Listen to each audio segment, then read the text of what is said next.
Let's just say, when you get paid to wait because your friend's a simp for something, you do it. So we're playing a different game that doesn't have another story.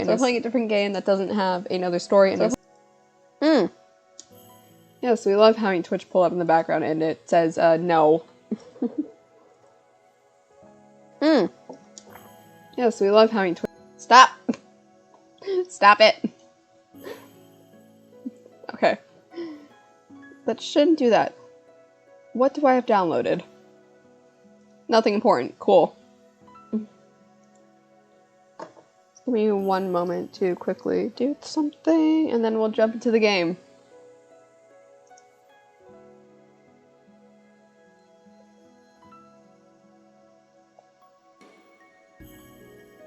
That's not the thing to do.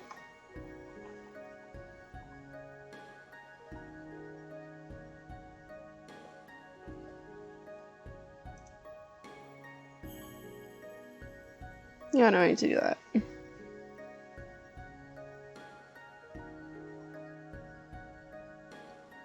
Okay, thank you for being obnoxious.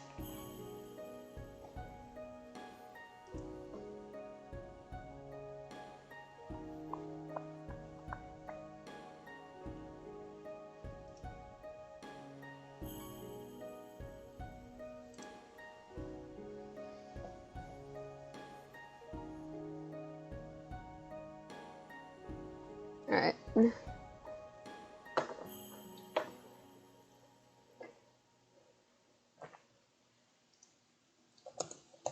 Oh, you know, it's bad when I've been doing this in the fucking game. Publish. Don't care. Okay, cool. Don't care. Okay, cool. Yeah. Today we are playing Cinderella Phenomenon. And we will be playing it until I'm allowed to. Because I have genuine fear of my friend. So yeah. It's really pretty. I like the game. Oh no. No, we're not gonna have that negativity. Let's see if I even remember how the fuck to play this.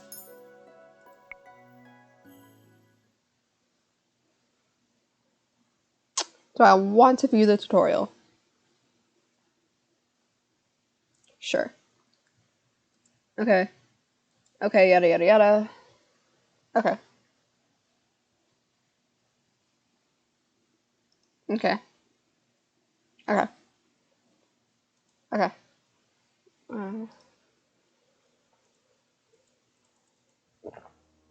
Okay. Oh, I have to read! Once upon a time in a kingdom far, far away, there was two crystals. What? The fucking what? The crystal Lucia is protected by the ruler of the fairies. I hate the trope of fairies and witches hating each other. I'm sorry, I hate it. The other was like a crystal Terebarium, which was watched over by the high leader of the witches.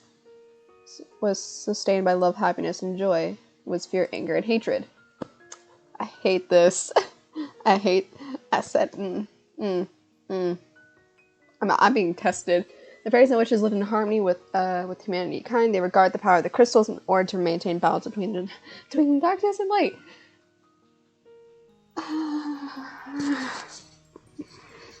You could smell the cliches. True. Kingdom was at peace for a time. One day, a traveling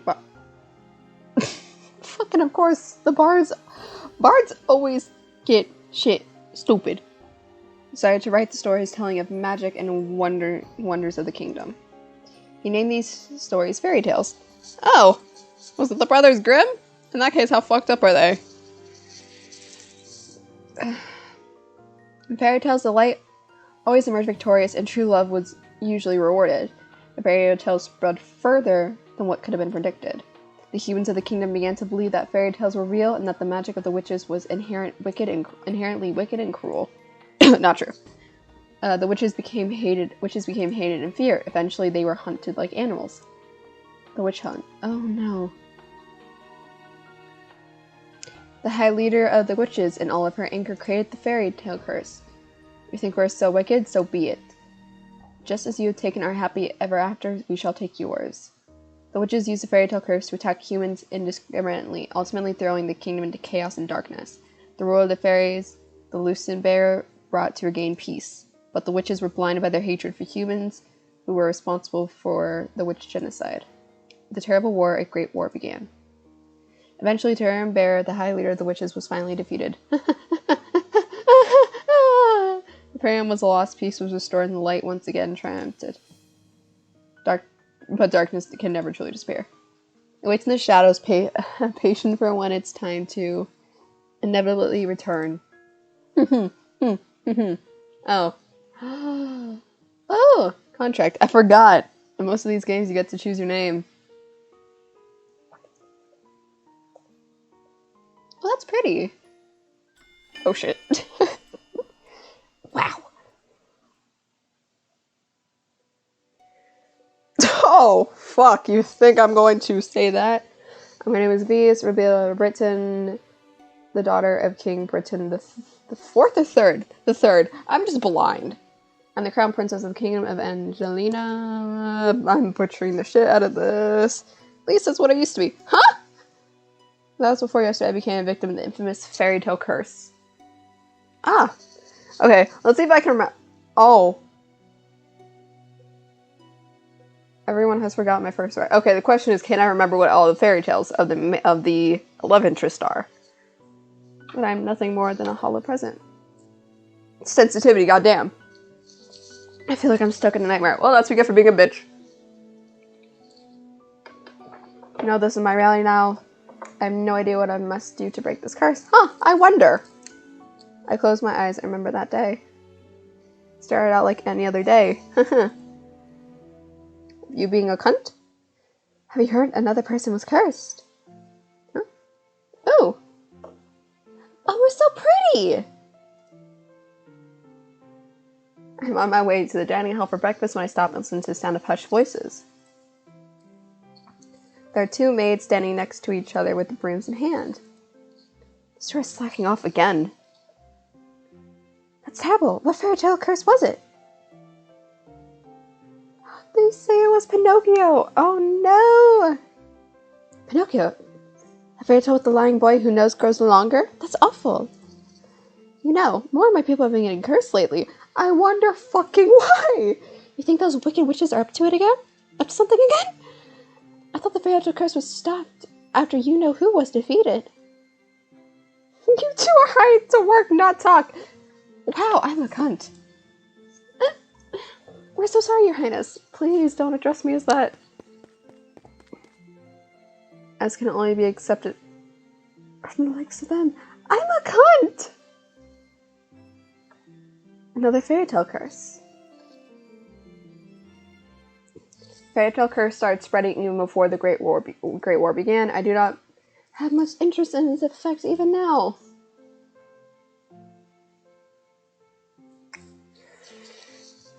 I'm literally staring dead set into my computer camera.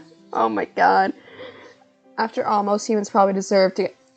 I'm going to kill her! Ah! I hate her!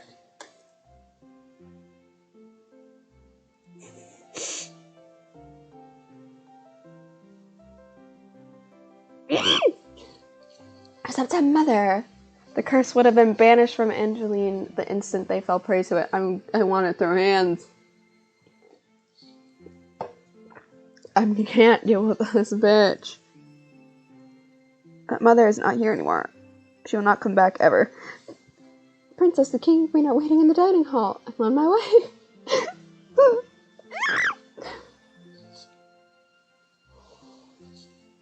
Anytime I see Ophelia, I get the instant urge are like, alright, who's gonna get me stabbed?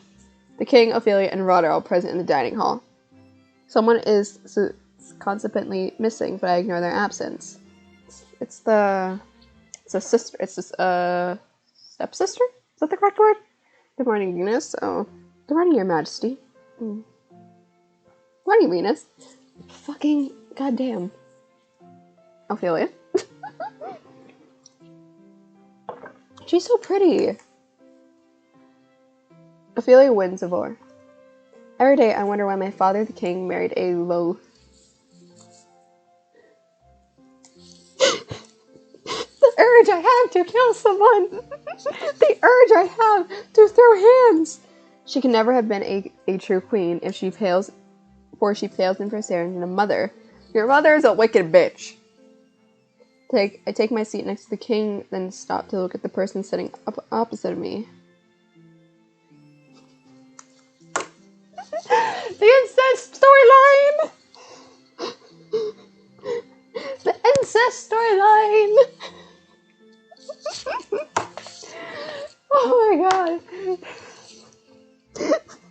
For the sake of everyone's sanity, including mine, I'm doing this fucker first.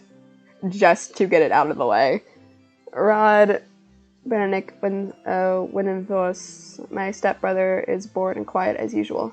He is 2 years my junior and the younger of Ophelia's children. He is mute and uses a plush doll to voice his thoughts. A Little Mermaid curse. It is apparently given to him by a fairy. Aww. He minds his own business and easy to deal with. But his older sister. My eyes go to the empty spot beside him. She's probably the most inferior person I've ever had the displeasure of knowing. She's a child. Yay! I'm sorry I'm late. I was reading and forgot the time. And here she is. The character models in this are so fucking pretty. Good morning to your father, mother. Good morning, Rod. And good morning to you too, Venus. It's a beautiful morning, isn't it? I can see why she's annoying, but I love her to death. I'm just going to call her M. Because I'm never going to fucking say that name. Winsevans. Winenvos, Rod's elder sister and my stepsister. She acts as if we were blood, as if too she was born to be a princess. As she could have been crowned princess, perhaps steal my place. I will never let that happen. Your mother's a bitch, your father's a kind-hearted man, and I want to slap you over the head. Now that everyone is here, let's begin.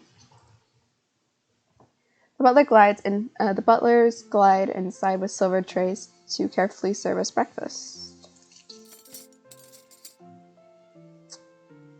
So, are you reading that fairy tale book that the king brought you? I almost said bought. Oh yes, there's so many stories and they're all so wonderful. Thank you so much, Father. I'm happy to see that you like them. I'm not doing voices because I hate doing them. I love them. It's so strange the library doesn't have any of them to begin with. Mother's a cunt. That is because Mother hated them. She had them all the books burned. But why? They're such charming stories.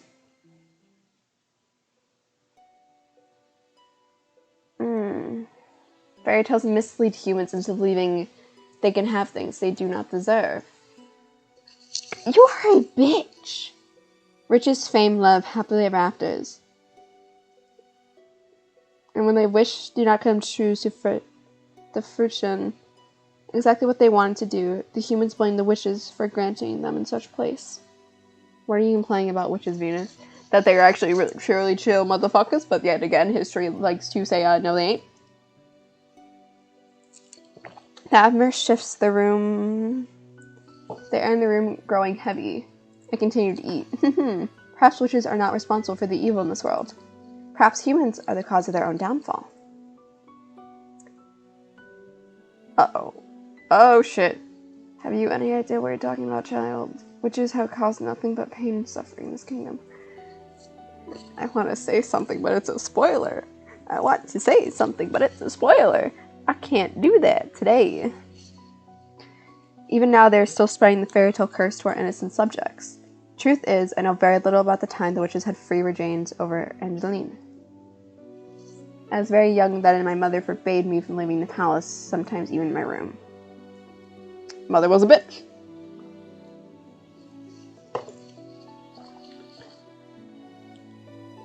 Alright. Where's the cannon? Where's the cannon, boy? I can't have. Because I have to work. Actually, where are any of the other guys that do not involve me wanting to throw hands? Where are they at? Mother kept me away from everyone, so I cannot bring myself to care. How do you know the cursed are innocent? People have been trying day and night to rebuild Angelina. The people are the kingdom's foundation, and I'm endlessly grateful for their determination and resolve. Every day I wonder why your mother taught you about. Oh, every day I wonder what your mother taught you about. Oh, you know, how to be a bitch. What was I just texted? Oh, yeah. The fear. What the fuck?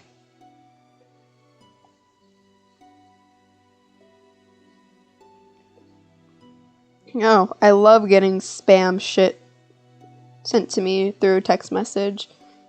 It's great. I almost deleted a number. I did not want to delete.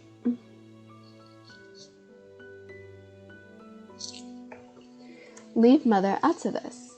No, let's bring up your mother more. Dear, please. Venus, darling, your father did not mean to. I'm not one of your children, Ophelia. I don't need your sympathy! Venus, you will show your mother respect. She's not my mother. Set down my fork and knife and stand up. I'm done. Excuse me. Damn! Yeah. Because your mother was a dick. I almost said your wife. Your mother was a bitch. My father and I have never got on. What? But our relationship has significantly worsened since he married the baker. My father, the king, it's been 17 years, and I've never felt any love for him. Oh, shit, I forgot to do that. I'm back. Gotta do one thing.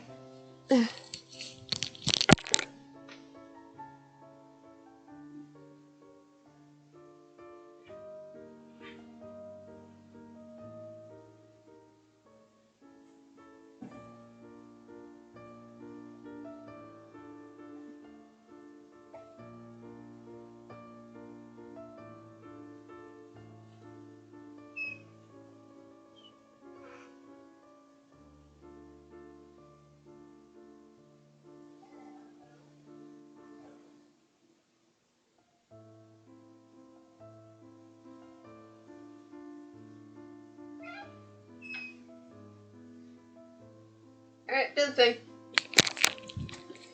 He treats Em and Ron, who only entered our lives 1 year ago, like his own children. Better than he has ever treated me. I wonder fucking why. I wonder fucking why. This has been in my life ever since Mother passed away 4 years ago. Your mother was a manipulative bitch. Mother was the only one that was there for me when no one else was. Because it wasn't for the accident during the Great War, she would still be here. Why such a sour face early in the morning, princess? Oh? Hey!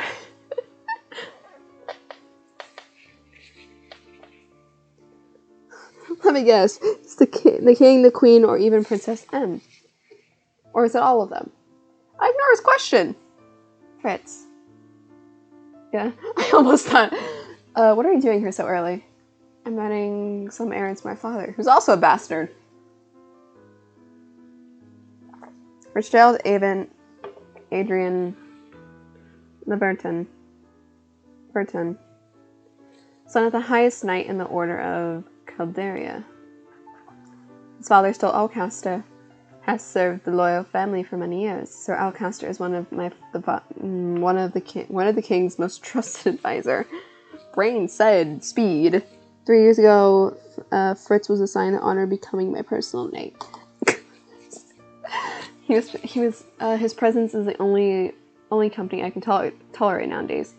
You should wait in the throne room then. Thank you. Princess? Yes? You know, I haven't seen a smile on your face. You smiled once since I met you. Oh shit! Why is that any importance? I hate us so much. I hate us so much. I hate us so fucking much. Still, I hope to see you smile one day, princess.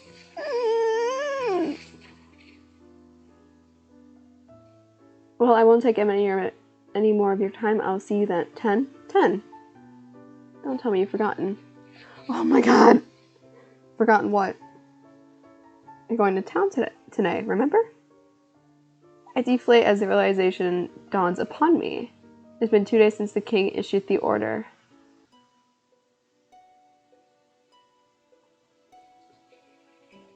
Venus, I'd like you to accompany M on one of her town's outing.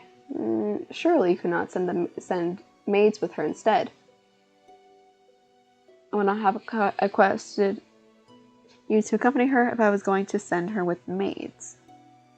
Oh, Jesus. I want you to make an effort to get along with your stepsister. Why are we such a bitch? I know why, but why are we such bitches? My god! Jesus Christ! Look! She is your sister, you will treat her and run through one of your own blood!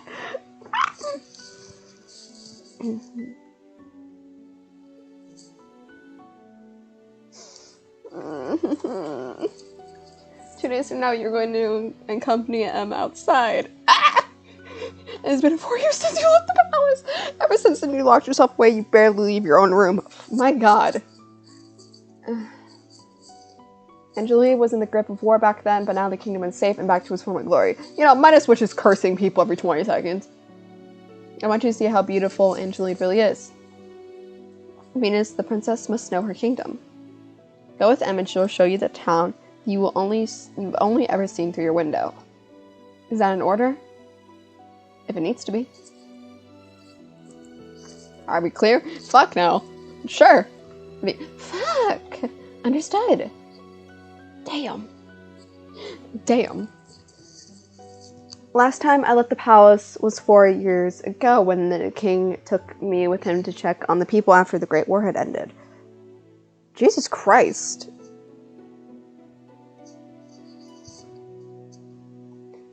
I shake my hand, removing myself from the... I shake my head, not hand, removing myself from the memory. Jesus. I'm safe here. Princess, are you alright? You are not safe in this fucking place. It won't be that bad. The town folks are good people. How can you be so sure? Times have changed. People change. That is precisely the problem.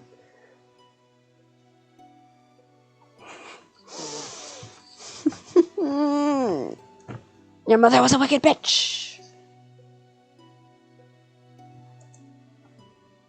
Sometimes change is for the better, princess. I think you'll see that today. Bippity boppity boo! Bippity boppity, time to smite your ass!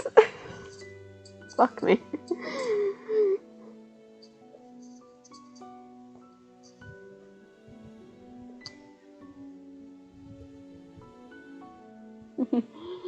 Excuse me, I shall see you later. Please don't leave me.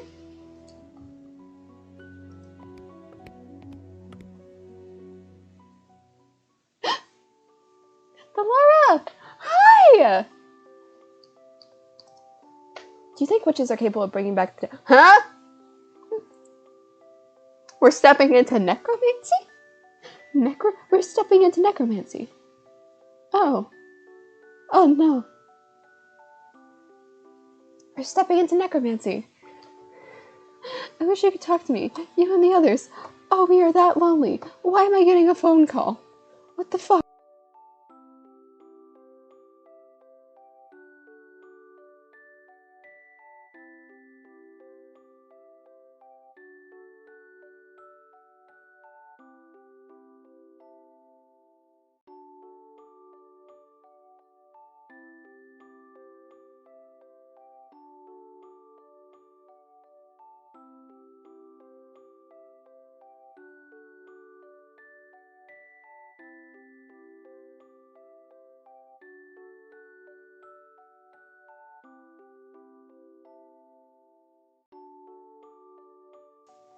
I'll be back. Apparently where I put it was not good enough.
We back. We back. Whoa. Yay. Whatever. My dolls are my only friends. They're the only ones I can trust. God fucking damn it. Unlike humans, they will never betray me. They will never hurt me. They will always be there for me. The moment I saw Delora, I knew she was special. She was different, so elegant and realistic. It was almost as she was breathing. She was a gift from the king on my 17th birthday. I only started receiving dolls for him when Mother passed away. Mother does not believe in birthday celebrations, but every year at midnight a letter would appear under my door. It would contain instructions leading me through the palace on an adventure to a room filled with gifts, cards, and sweets. A child's dream. I had been fascinated by dolls which had always held a little greeting card. A card with the words "I love you" signed by M.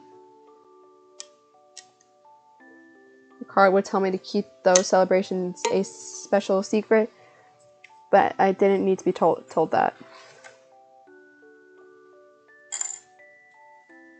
Mother always found a way to show me she still cared. In her own way. Your mother was still a bitch. The secret celebrations had stopped once she had disappeared. Yes? Excuse me, Your Highness, the king has requested your presence. This better not be another lecture. Tell him I'm on the way. Oh, the little animated bow. I'll see you later, Delora. She's so fucking pretty. Oh. Fuck you. Fuck you, snake ass looking bitch. Good morning, Your Highness. Good. Fuck you. Sir Mithros, I don't even care. Sir Mithros, the royal advisor, father trusts him a great deal like he does Alcaster. Every day you look more and more like your mother. I'm gonna bop you. I sometimes find Sir Mithros talking to Mother's portrait when he thinks no one is looking. He must have admired her a lot, but I cannot bring myself to think highly of him. There's something about him that puts me on edge, like the fact that this man looks like a snake.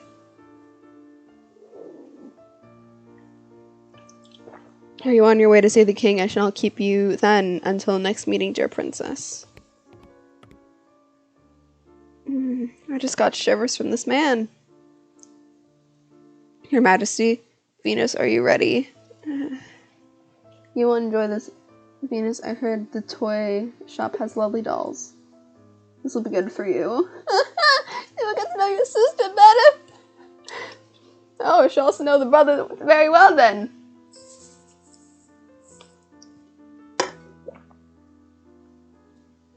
Hey, myself. Get to know your sister better, you'll be able to interact with and learn about the people of Angeline, about our subjects. I will not learn anything I don't already know. I want to hit her. Why do you always believe that the people around you are incapable of good? Well, you see, don't start with my mother being cunt, because I've seen how quickly people will betray and manipulate others to get what they want. Mother warned me about human nature. You do not see clearly, Venus. If you would only open your eyes, you would be able to see how good people really are. I believe I'm already quite capable of seeing true nature of people. My God. After all, I've seen that there is no good in you. Venus, Where were you when I needed you 4 years ago? Where have you been ever since? Back then, I've been overflown with grief and pain. I just lost Mother, my entire world. I hope that maybe he would have shown me some love and compassion, just a hug to let me know someone was there. It had only been a childish hope. I had been left alone. That is because you look like your mother, who's a conniving bitch! I did not see him for months. I had barely ever heard his voice. That is because your mother was a conniving bitch and you look just like her. You cannot rely on anyone but yourself. You cannot trust anyone but yourself. That is a terrible thing to think, but also not wrong in the slightest with some people. That's what you've taught me, Your Majesty. I know that I've hurt you. I know that there's nothing I can do to atone for what I did. But please, Ophelia and her children are not a part of that. They do not deserve to be hated. In the end, they still matter more to him than I ever did. Venus. Enough. I've already said I will go. Everyone is waiting outside. I shudder at the thought of leaving the palace after so many years. Venus, it will be okay. How can you be so sure? Thank you for agreeing to accompany M. I would not disobey an order from the king. Excuse me. Why are we such a bitch? Hello, can I help? Veronica. Princess M. How good to see you. I trail M, ignoring her as she embraces her friend. I glance around the small shop. The toys are displayed are nowhere near the quality of the ones in my room. I cannot understand why M insists she buys gifts for her friends here. I cannot believe I'm outside the palace. There's no need to be so fucking Fritz. There's no need to be so tense, princess. I would never let anything happen to you.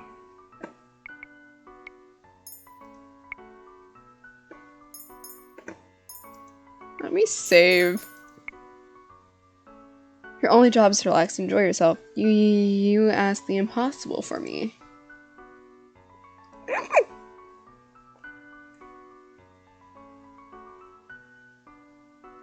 There's no need to be formal, Veronica. I'm still the same as I was. Oh yes, Ron's come along as well. Huh? Where the fuck was he? It's been a while, Veronica. Good to see you. It's good to see you again too, Rod. And I must introduce you to Her Highness, the Crown Princess Venus. Oh, the look on Victoria. Is that Victoria? Fuck, it's Victoria. Not Veronica. Victoria's face as she took a step back from me was all too familiar. Fear. My apologies for being so rude, Your Highness. Good morning.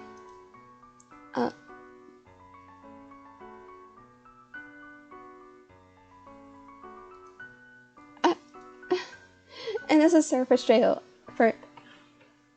Sir Fitzgerald. My brain does not want to work today. My brain said no worky. Sir Arcaster's son. It's a pleasure to meet you, my lady. Oh, you're Sir Fitzgerald. You really are as handsome as M described her in her letters. Simps. Oh, ready. I'm sorry? Oh shit. Please don't mind her, Sir Fitzgerald. I'm sorry, Miss M. Did I say Miss M? Habit. I can't read. Right.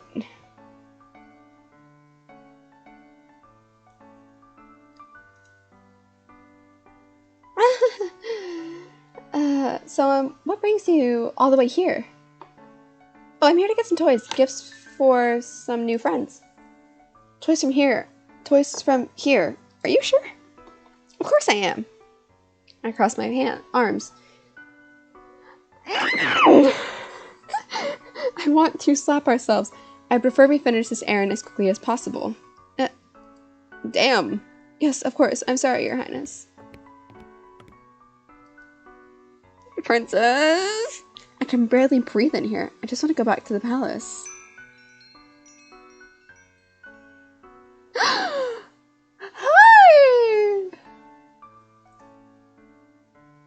Good morning. Right. Up until this point, I considered Mother to be the fairest in land. The lady that walked in proved me wrong. So we're gay! Yes, we're gay! Her beauty is memorizing and clearly without peer. Everyone in the shop is openly staring. Oh, you're early today, ma'am. I have some important errands to run today. Are the items ready now? Oh, of course. Let me go and fetch them for you. Just be one moment, M. Oh, the eyes did move! Why is she smiling at me? Here you are, ma'am. Thank you. Ah, that lady was beautiful. Right, any girl standing next to her become hopeless. Damn! Any girl standing next to her becomes hopelessly ugly by comparison. Who is she? She's new around town. Some say that she's a fairy. Curse! A fairy. Fairies had saved Angeline from the witches 4 years ago. Everyone considers them our saviors, and yet the fairies are still unable to stop the fairy tale curse from spreading. Here you are. Thank you so much. No, thank you, Victoria. I had to stop by again. Good, I'm looking forward to seeing you again. Hope to see you soon as well, Ron. Likewise. Oh, he's smiling. They look so similar. Wait, he's taller than her. That's kind of cute. Even though they're siblings. Gross, forget I said that.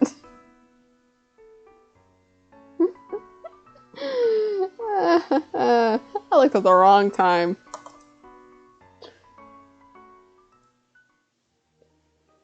Leaving the palace was a bad idea. While I'm outside, I am the center of attention. Some town folks point and stare at me. Most, however, make a point of avoiding me, like I am the plague. You are wearing a hood that covers the majority of your face that is very light. People are gonna fucking stare. There are some spiteful stares, but thankfully none are nearly as intense as they were 4 years ago. I'm sure the town folks are only surprised to see you again after so many years. Right. Fritz and Ron lag behind us. Ooh, romantic interest talking. That's new, which only leaves walking beside me. I cannot decide which is worse. Staring or her company. Is it canon? Oh, look. Oh, Venus, look. A street performer. Is it canon? It's so long since I last watched one. Street performers. Is it canon? It's canon!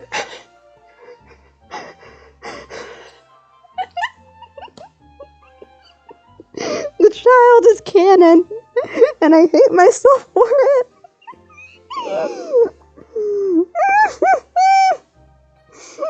My god, the child is fucking canon. Good day, everyone. My name is Walt, and I'm here to spread some happiness and magic. Oh. The boy named Walt snaps his finger, and colorful flower petals start to rain down from the sky. Isn't that pretty, Venus? Don't be a bitch. And are those princesses over there? It's an honor to have you in attendance. Please accept this humble gift. He snaps his finger and white lilies appear in his hand. Sip. Oh, thank you. Fuck off, you cannon. The boy looks at me as if expecting some kind of reaction. When he gets nothing from me, and he sighs and gives me a weary smile. Hope to see you again during the next show. I'll definitely try. He gracefully bows before moving back to his area to perform more magic tricks for a gathering crowd. There are performances like this all around Angelique. I love them. Maybe someday we'll get to see some musicians too. Those are my favorite. I do not intend to leave the palace again.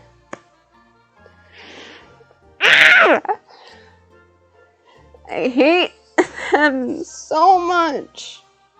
But you don't like it out here? Fred and I grew up here. I love Angeline. This is my favorite part of the kingdom. I want to share this with you, Venus. Oh, you are precious. Oh no, I remember what happens. I know you don't really want to come, but you still tagged along. That means a lot to me, so thank you.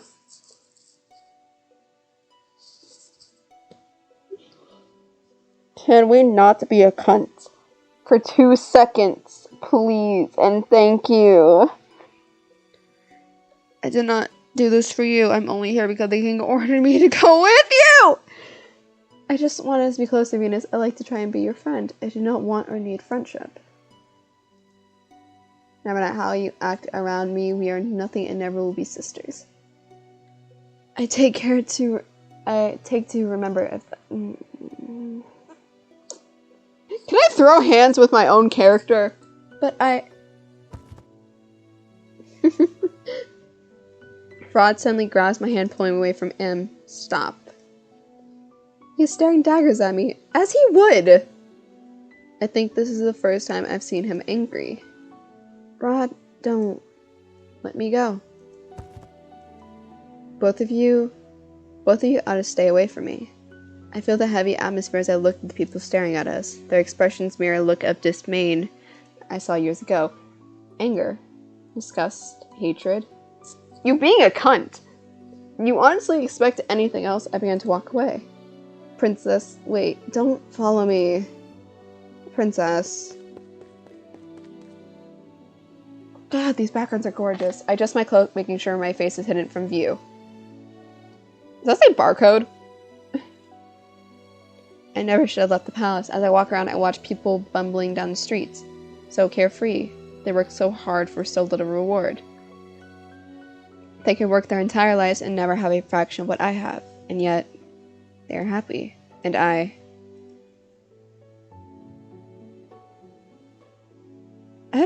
heard Annis lost her job at the palace.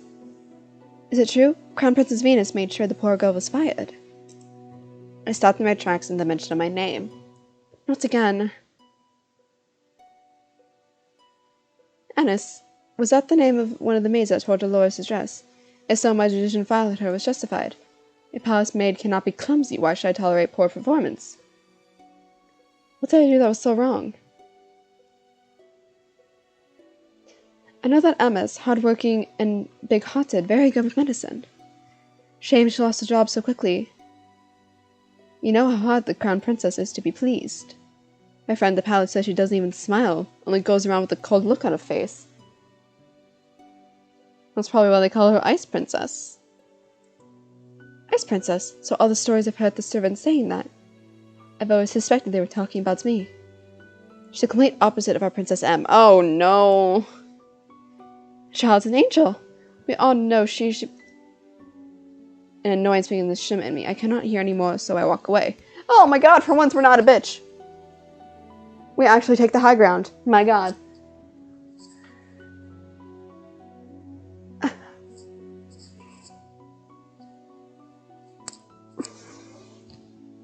Ever since M entered my life, I've only been compared to her. I have become second best. She's a nice, precious angel who people would die for. You're a cunt that people want to see her head on a pike. I am Venus, daughter of King General Brighton III and the crown princess of Angeline. I am of royal blood. She is nothing. There you are. How the fuck did you find me? Princess, you must come back with me. It is getting too late for you to remain outside. Princess, are you alright? Are you hurt? I brushed him off and turned away. No need to fuss. Let us return to the palace.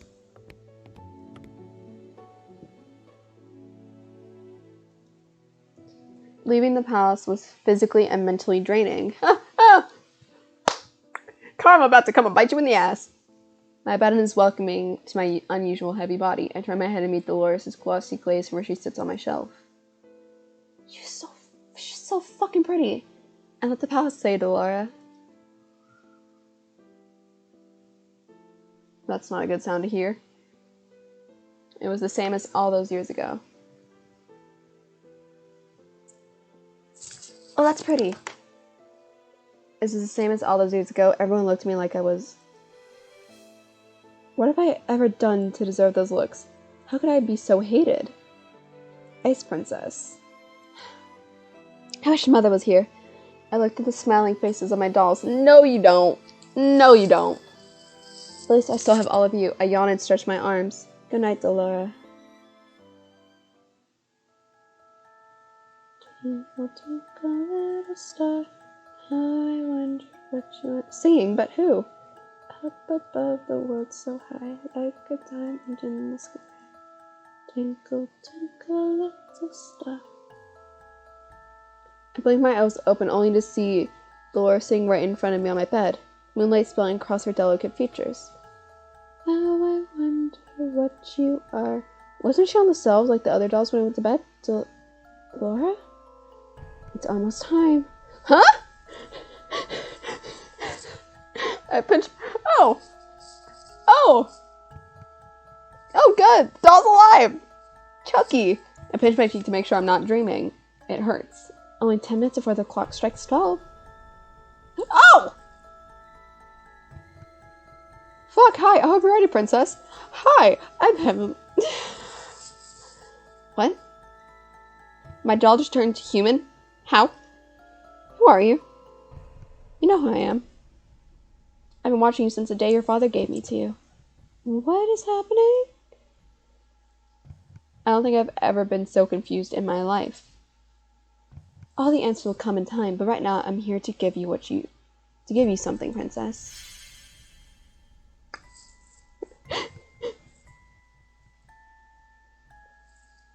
Is this Cinderella's very own glass slipper? It's beautiful to... We've just been cursed. It's beautiful, too beautiful, then the realization dawns upon me. You're a witch? Smart girl. I know you figured out eventually. Now it's time to say goodbye to your precious crown. What?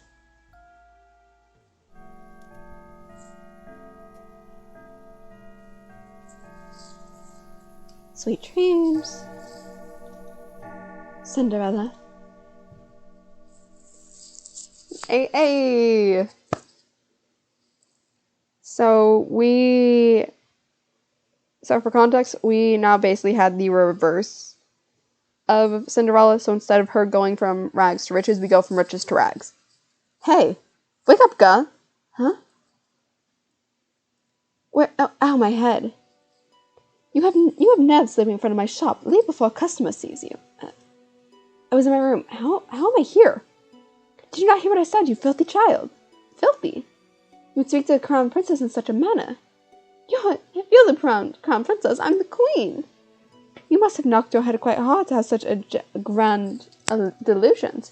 I'm not delusional. Yada yada yada. Right. The king would never have a daughter with that witch. Is she referring to Mother? Witch. Don't pretend to be stupid, gal. I can only stare at her puzzled.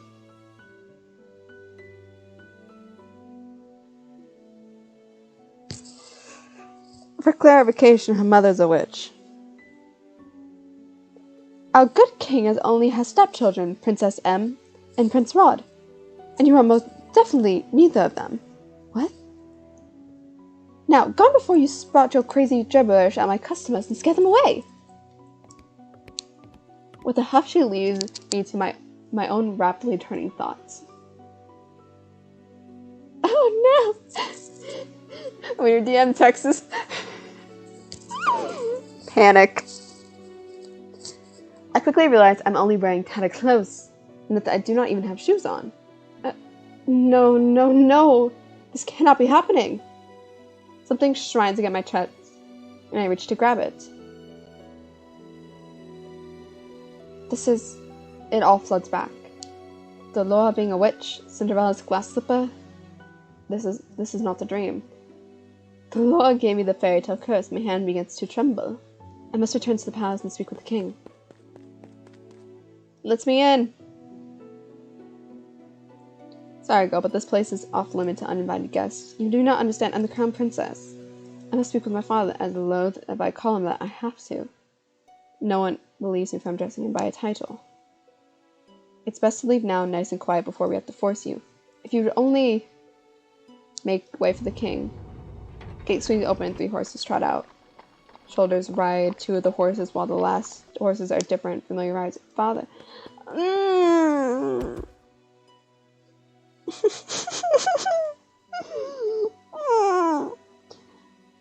Why are we stupid? Why are we stupid? Why are we stupid? Why are we stupid?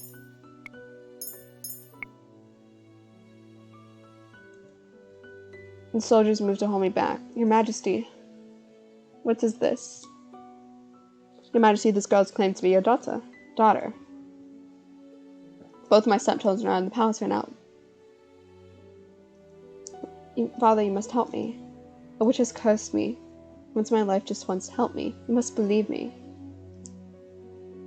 Tell me, why are you all alone? He looks with pity in his eyes. He's looking more kind of the peasant than he ever did when I was a crown princess and his daughter. I recoil. You must be hungry. Take this. Oh, that's gonna get stolen real quick. It should feed you and your family for a day or 2. The kingdom has worked opportunities for those who need them. Please let your parents know. I do not want your pity, but please escort this girl back to her home and make sure she gets there safely. At once, Your Majesty. Oh. Well. Ow, fuck.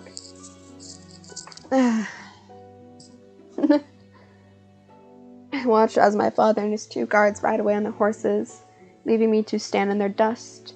He left me alone. Again. That's what happens when you've learned to be a bitch.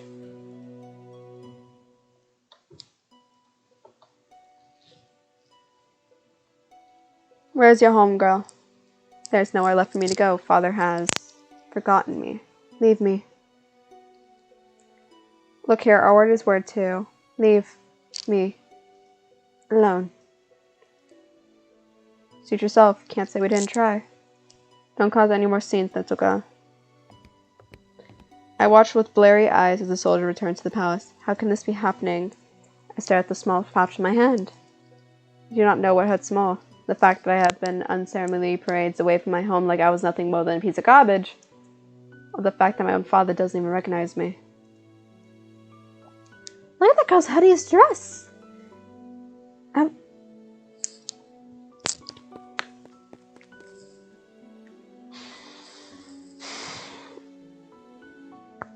hate people. I clutch the pouch closer to my chest as I run into an empty alley. I huddle in the corner trying to become small as possible. I squeeze my eyes shut, hoping that when I open them again, everything will be back to normal. A dream.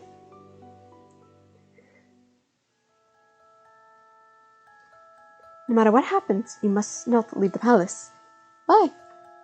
The world is cruel. People will only ever hurt you. But they're always so nice to me. That is only because you are the crown princess. They'll only think of what they can take from you. I'm trying to protect you, my love. That is why I must never leave the palace. Never leave mother. I'm the only one who will ever love you so much. We love manipulation. Do you understand? I understand. Manipulation.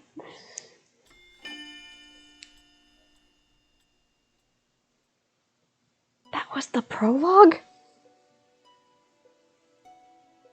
That was the prologue?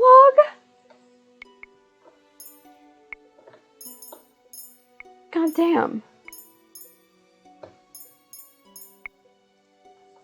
That was just a fucking prologue?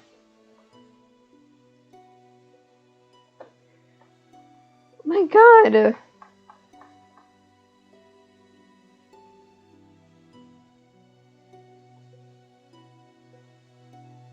Oh, yay. Sorry. I open my eyes, I'm still on the streets, I must have fallen asleep. But the nightmare continues.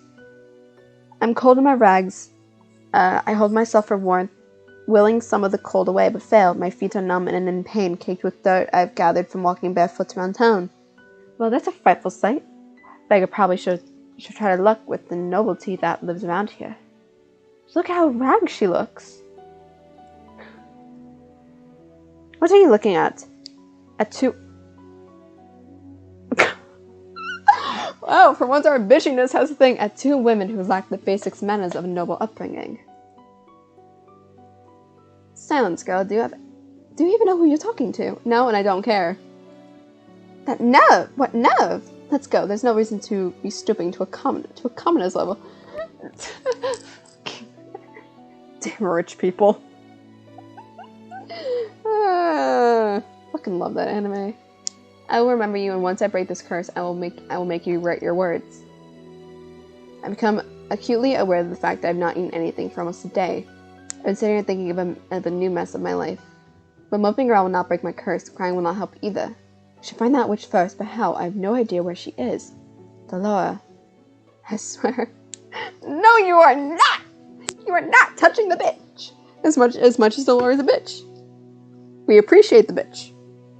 I swear I'll make you regret doing this to me when I find you. I will find food first. I'm so flued. Flued! This is all the king thinks I'm worth. Leave, girl. A dirty peasant like you has no place in this restaurant. But I can pay. Find another place. I'm scaring away my customers. Swear to God, can I stop getting notifications for 2 seconds?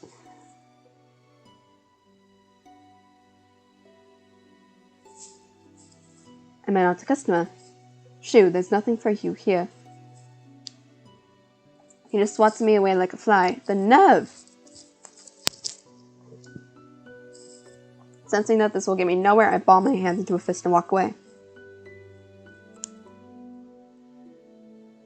I'm getting the same treatment at the next 3 restaurants. I try, and I am treated as something less than dirt. My money has no real value. I am the crown princess. There is no right to turn me down like this. I've been eating stale bread. Anything that keeps the hunger at bay. The bread barely helps.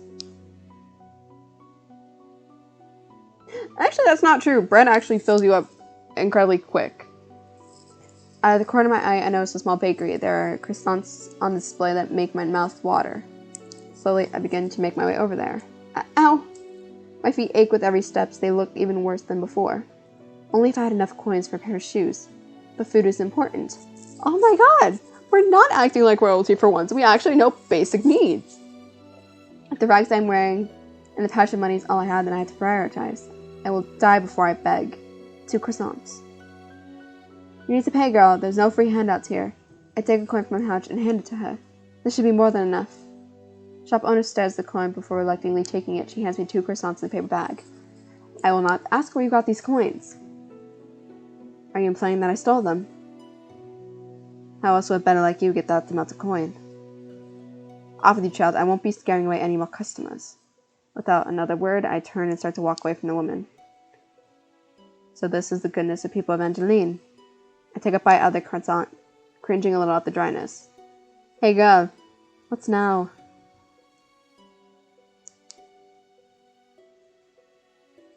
Time to go! Excuse me? Oh shit. Look at her. Brushing us off like she's royalty or something. Let me go. You ain't no better than us. Now be a good girl and hand over that pouch. The man on my left grabs my pouch, attempting to yank it free from me. I will not let these brutes. Like someone's type I know. Take anything away from me. I elbow the man in the stomach, then kick the other man's shin. I have an opening and I take it. What? I pull myself free and begin to run as fast as I can. Hey! Where do I go? I'm not familiar with the streets at all. Unlike me. So she's more book smarts than street smarts. It is likely I'm going to hit the dead end.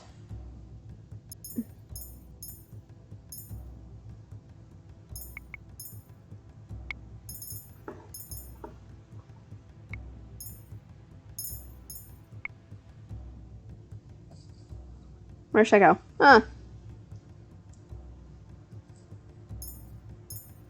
Go right. Oh, it's Watts! It's Cannon! Hey, this way! No time to talk. How the fuck? How do you know who I am? There's another one. Stop running, you two. Come on! The boy grabs my wrist and pulls me after him. Jacks off with a sudden burst of speed, and then I'm running even faster than I just was. I'm not entirely convinced following him is a good idea, but at least the boy seems to have a better sense of direction than me. Our running causes rocks in the pathway to become loose before I notice them on my path. I step hard on them. A sharp pain shoots up my foot and I collapse to the ground. It hurts. Princess! How the fuck do they know I'm a princess? I try to stand, but the pain in my feet is unbearable. I fall down the door with the grass. I can't. Got you now. And over the coins, and either of you will get hurt. I won't let you touch her. Says the little boy. Well. Yes! Karma! My wife! God damn it, the two people I find attractive in this fucking game are here. What's a ghastly sight before me? Two adults threatening a child and a lady. How gentlemen. But it's my wife! What's the likes of you even doing here around this neighborhood? We ask to get fleets. Asking, perhaps I'm in the mood for a scuffle.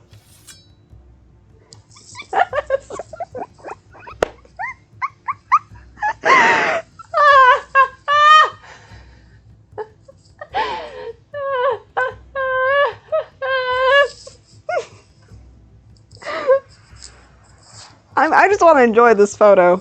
I want to enjoy this photo for like 2 seconds. The noble woman brandishes her sword, her expression confident, maybe even cocky. Because that is literally the same woman from the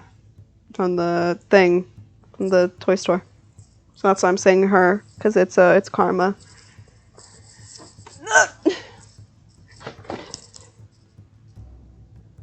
Show me what you got, says. And please don't bore me. Fuck! Who are these people? Hey, Dylan. With this for the money, she got a sword. What? Come back here, you coward. Two of you take care of her. I think your friend has the right idea. I'm not the type to show mercy. This is too much trouble for a little gold. You're late.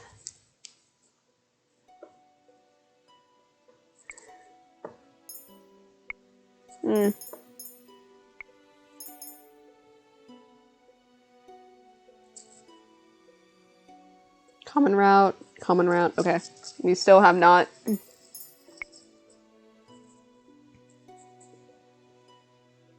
Please don't tell me I have to go back to get with... Oh my god, no.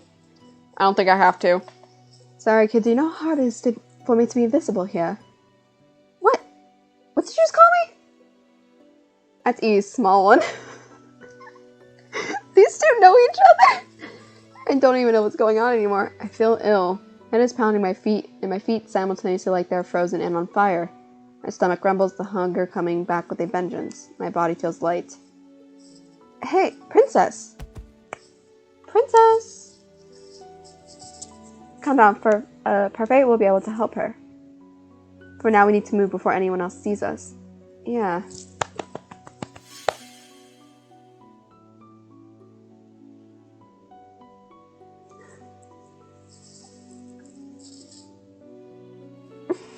No!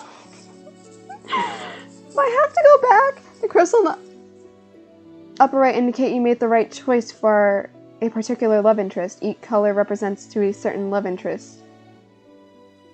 They also appear blatantly before you make a choice, so keep your eyes and ears open. Oh. Don't worry, you're safe now. Thing is, do I have to go back? Do I have to? I don't want to, but if I have to, I will. God fucking damn it.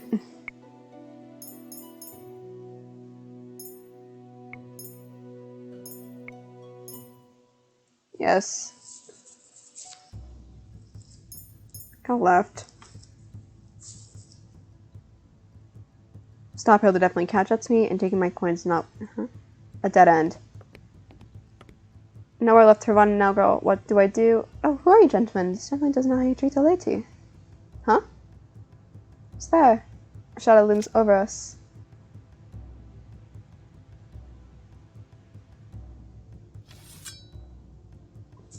Nope! That was right! Who are you? Oh, it's only the same thing, but without a cannon in the back. Who are you? Oh, me? Just a passing a gentleman about the damsel in the front. He turned to his man, expression calm, his eyes flashing dangerously. Now, so I teach you gentlemen a lesson. He got a sword. What? Come back here, you coward. Okay. Are you alright, my lady? You found her. Oh, okay. Cool. Cool. Never mind. Cool. Yeah. Cool. Never mind. That doesn't matter. Unless you're going for one of them. Okay, cool.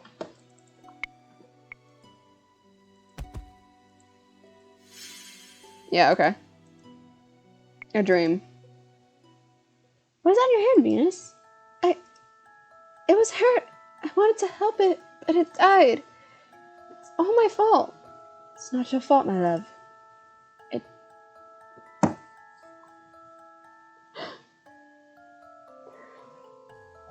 Can we not be there 2 seconds? It died because it was weak. But... This is the wealth of Venus. Only the strong survive, the weak get cast aside to die. You're not weak. You are strong. My crown princess, and you do not cry. Now wipe your tears. I do not want to see you cry again, do you understand? Yes. Get rid of that thing and wash your hands. Did you not hear me, child? Yes, mother.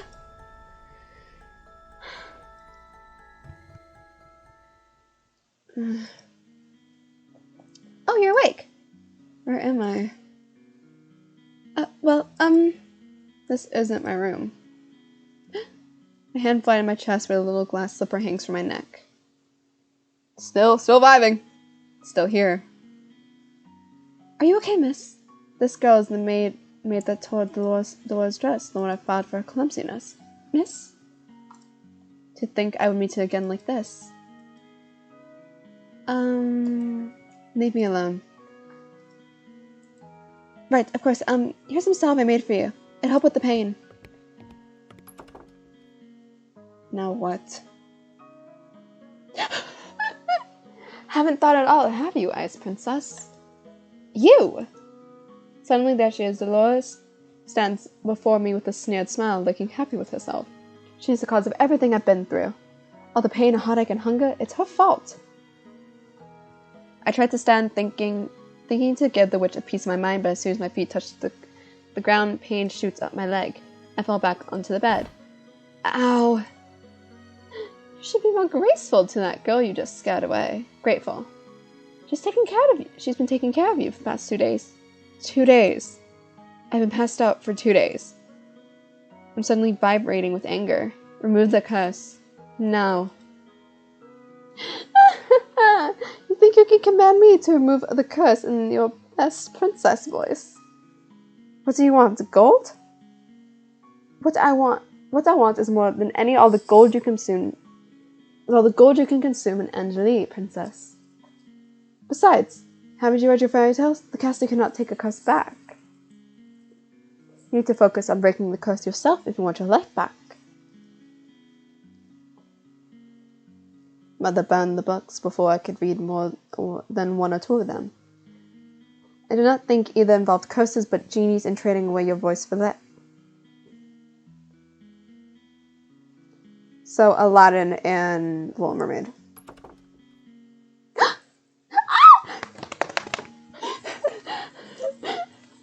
Yay! I'm excited! It's my 2 favorite characters! It's a good thing you're awake, princess. Perfect. Should you really be up and about? Don't fuss, I'm feeling much better. Are you a witch as well? Oh no, my name is Parfait. I'm a fairy. A witch and a fairy in one room, being friendly with one another, impossible. Oh, look at her face. She wasn't expecting that at all. Were you, princess? What's going on? I'm sure you have many questions, princess. How the fuck do you even know I'm the princess? Don't be silly, she's a fairy. Of course she knows. Promise, we'll do our best to answer your questions. Do I even know where to start? Why are you 2 working together? That's the question I would like to know. To answer your questions, we have given you a bit of a history lesson. Fine. Oh, I got this. Once upon a time, in a kingdom far, far away, there was 2 crystals. Dramatics aside, there's one crystal in the kingdom called Crystal Lucid. Crystal Lucid. Fucking shit. Hard words. It is powered by happiness and love. The other crystal, Tiberium, was powered by fear and anger. The strongest of the witches is the Tiberium bearer. The strongest of the fairies is the Lucian bringer. Parfait is the Lucian bearer. Oh no, no, no! I take in Parfait's frail and sick appearance. She is the strongest fairy. The Great War greatly damaged me. My powers are a fraction of what they used to be. With no child, I have no successor to my burden. What does a bearer do? A bearer regulates the energy of the crystal and keeps the balance between darkness and light. For centuries, the fairies and witches have lived in harmony with the humans of the kingdom, until a certain human decided to be a pest. Who was he? I made the joke! I made the joke of the Grimms! I didn't know! God fucking damn it! I knew him as Hans Gabriel Grimm. He wrote the fairy tales. Oh no, that means we have the fuck... Oh no. Oh no. So, if you don't know, the Grimm version is a lot more fucked up than the original. As I mentioned before in my the latest Seduce Me VOD, I mentioned how I knew the Little Mermaids one. And I know a lot more of them. So this is going to be very entertaining. And he started the feud between the witches and the fairies in the process. How can a single person have so much power? It is the powers of his words. In Grimm's stories, the witches were always evil. The humans naturally grew to fear and hate them. They began to hunt them. Didn't the witches fight back?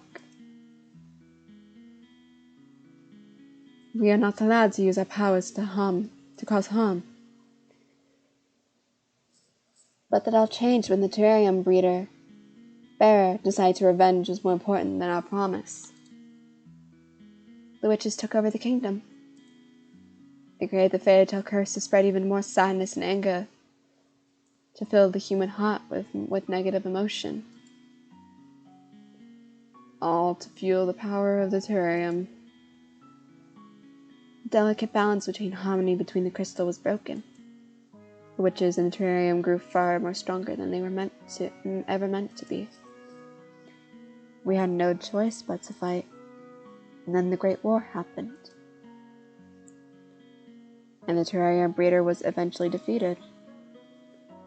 The Great War was ending with the help of unexpected allies, but many lives were lost. The good witches suffered horribly. We still had to hide in hopes of any kind of peace. You're trying to make me believe there are good witches. Terrarium can poison a heart and mind into darkness and cruelty. The witches can put themselves at risk with working with terrarium and maintaining harmony. Some inevitably are corrupt. Cough, her mother. Many good witches were corrupted during the war. Most remain that way. Many do not believe it, but witches can be just as kind as fairies. And yet it wasn't a fairy that cursed me. I've done good by cursing you, princess. You can thank me when you've broken it. Delora was not corrupted by the terrarium. She was as good as they come. Hopefully you come to see that for yourselves. I doubt it.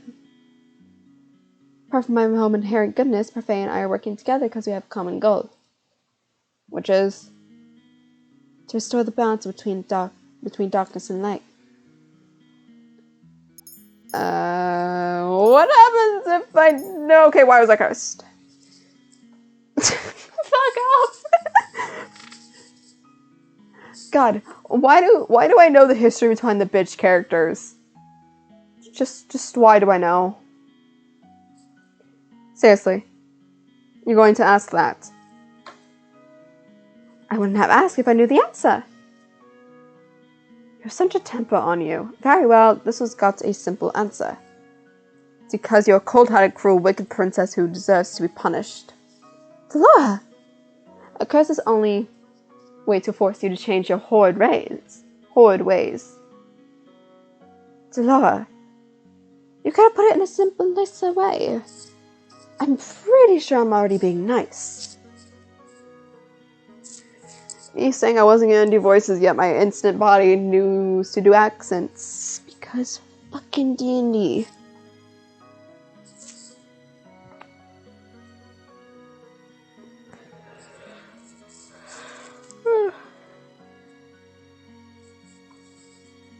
Change. Why do I have to change? Are you completely unaware of how heartless you are to other people? The coldness you have showed your step-family and your father. The way you treat Princess M. Why would they need to be treated any differently? Fuck! I want to hit ourselves. You need to prove that you have some goodness in you, Princess. Some smidge of kindness. Did not realize that said Delora. Why? People only show kindness when they want something from you. The instant they get what they want, they throw you away. What else would you like to know? How do I break the curse? Alright, give me one moment. My fan is cold. Fuck.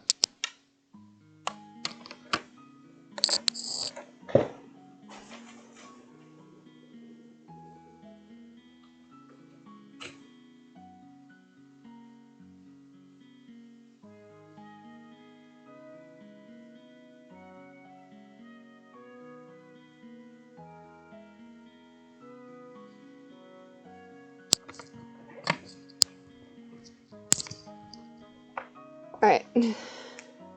Next thing you got is one of Cinderella's glass slippers.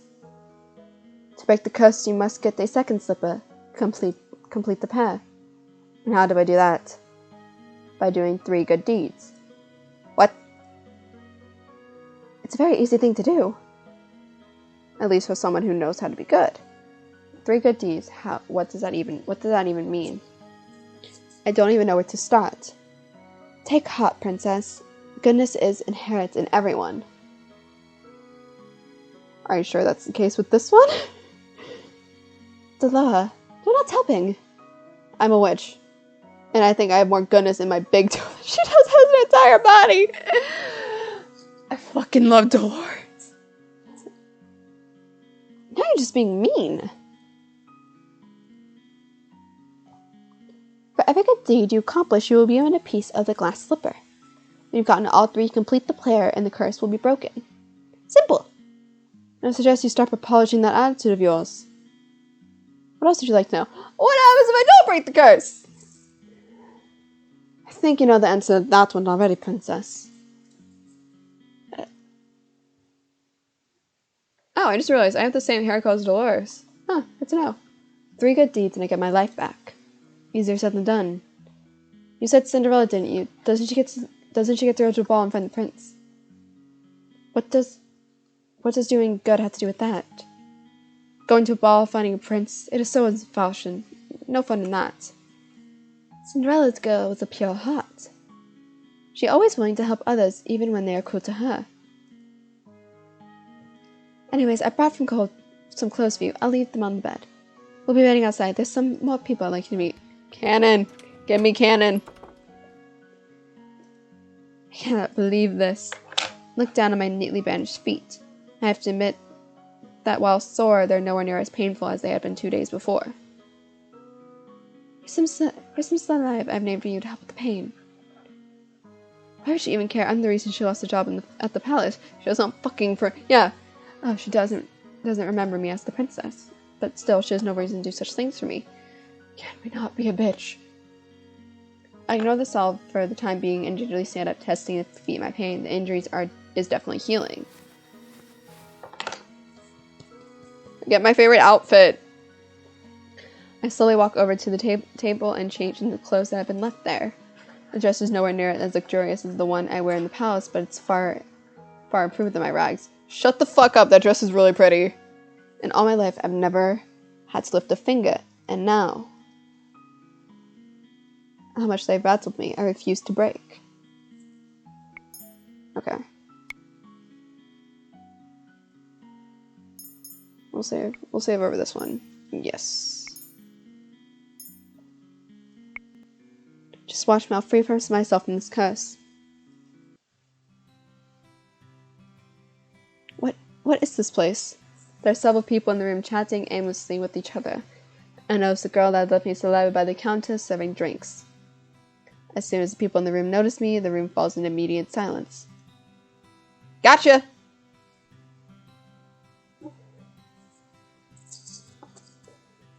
Well, what do we have here? The Ice Princess herself. Huh? They know who I am. I didn't think it was true. Cursed for her cold-heartedness. As expected. You remember who I am, yet you still treat me like this. Well, you aren't really a princess anymore, are you? You're one of us now, girl. Everyone, please, you shouldn't treat a newcomer like this. Princess, let me apologize. They mean no offense. I cannot believe that. Not that the people Parfait was ridiculing you, simply smirk and shrug as I meet their gaze. What is this place? Welcome to the Merchant Tavern, a home for those with the fairy tale curse. You make it sound like it's some kind of holiday house. Don't ruin my moment, Delora. Merchant Tavern. The Merchant was built 3 years ago, where the number of curses in Angeline continued to rise. The goal was to gather those affected so they could help each other break their curse. Of course, I am also here to provide help as necessary. Only the curse and those allies that cause can stay here. The evil and wicked can never find this place. Most of the people out here are cursed. How come these people remember who I am? The curse are not affected by the conditions of someone else's curse. Your condition is simple. Everyone has forgotten that you are the crown princess. Because of these people here are cursed, they still remember your title. It goes without saying that the fairies and witches will also not be affected. Fun. Come, princess, let me introduce you to a few boarders we have at the mansion. Buffet mentions the serving girl over. This is Alicine. She helped out in the mansion and does most of our cooking. I'm sure you understand why she's working here now. I believe she deserves an apology. Miss Delore, what are you talking about? Don't you worry your sweet little head over it. You don't remember what the Ice Princess had did to you? Huh? I have nothing to apologize. I'm gonna slap MC. Clumsiness does not benefit a palace maid. I did what I did. I only did what was necessary. Well, it's nice to meet you, princess. I'm Alice Willow. I hope we get along.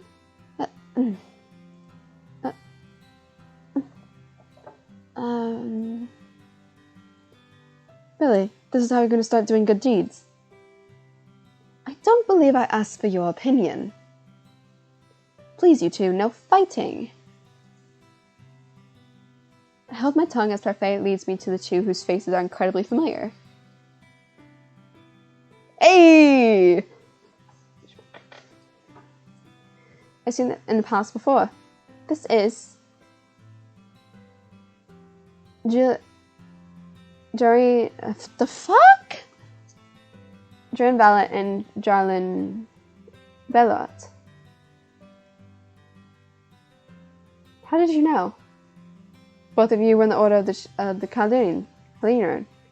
How the fuck you say that? That's right.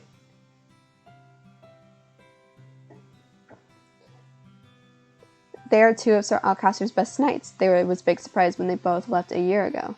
I only found it recently because they acted against Sir Alcaster's orders. They are stripped of their title and dishonorable charge from the serfs. What are you two doing here? We help the fairies. They and Anna's what? Oh, exemptions. They are allowed in this cabin without the curse. Jareen and Jalan lend us the strength to help protect the Martian. Protect.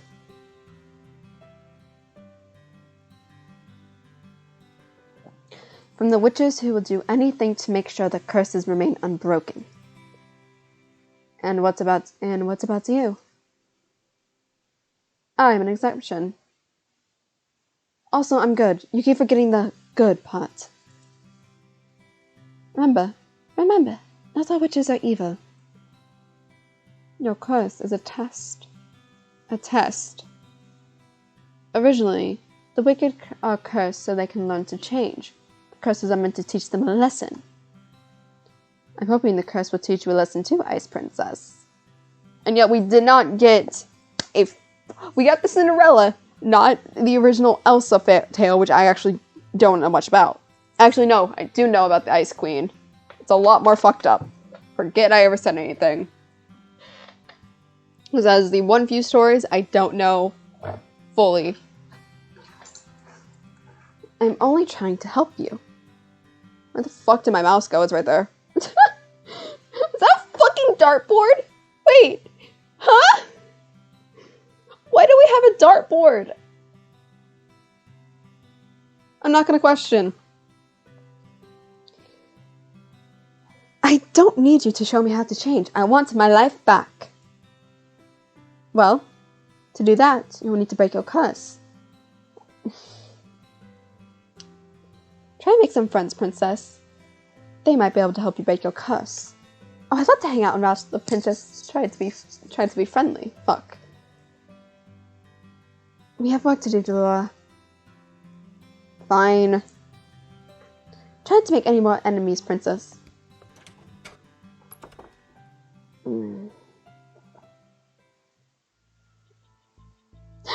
shit. Oh god, I have a headache. No, that's not fun. Okay. The instinct Parfait and Dolores leave the room. The temperature drops several degrees. Now I'm alone. I feel the cold stares return. Disgust, content. As if I'm the reason they are cursed and have to take refugees in the march in the first place. Make friends. All I ever had are my dolls. I never need friends. I will break my curse of my own. I was told it was rude to stare. One man suddenly writes out the anger apparent on his face. His hands clench and unclench into fists and he glares at me pointedly. Jern and Jarlin, that's how you say it, placed themselves in front of me, shielding me from the man. You know the rules. What happens in the past stays in the past. And no one is allowed to hurt anyone else in the margin. You cannot comply, you are no longer welcome here. Huh, I know what rules sound. Fuck. Rules. No matter, the Ice Princess will get what's coming to her. He throws one last glare my way before sitting down again. This man got no eyes! How is he supposed to glare at me? Break the curse, you will get what's coming to you. That goes for everyone here. Break the rules and you'll get what's coming to you. Fuck. English is hard.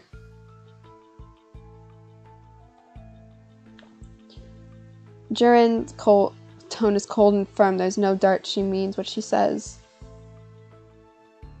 And these are the great knights of the Order of Karina. The marching gets to settle down. Everyone eventually goes back to the conversation and meals.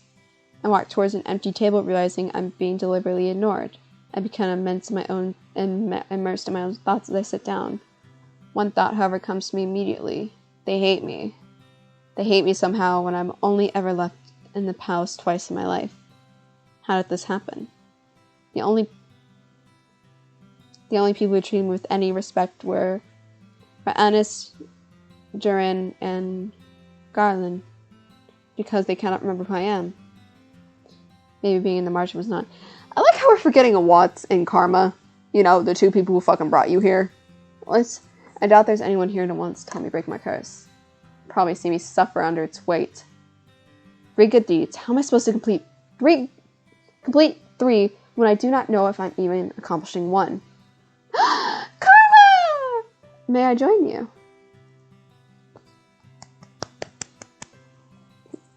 I look up and stare at shock at the beautiful woman from the toy shop. Her beauty still managed to take my breath away. Are we gay? Are we gay? What is she doing here? You were in the toy shop. Ah, yes. I was picking up some items for a friend. I am humbled you still remember me. Allow me to introduce myself. I am Miss Karma. The fucking Miss Sparkles.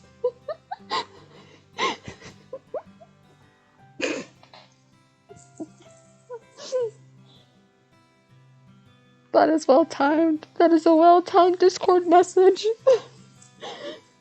Your name is Karma.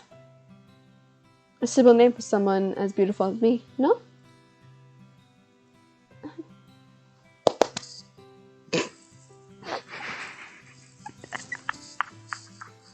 Fucking love what?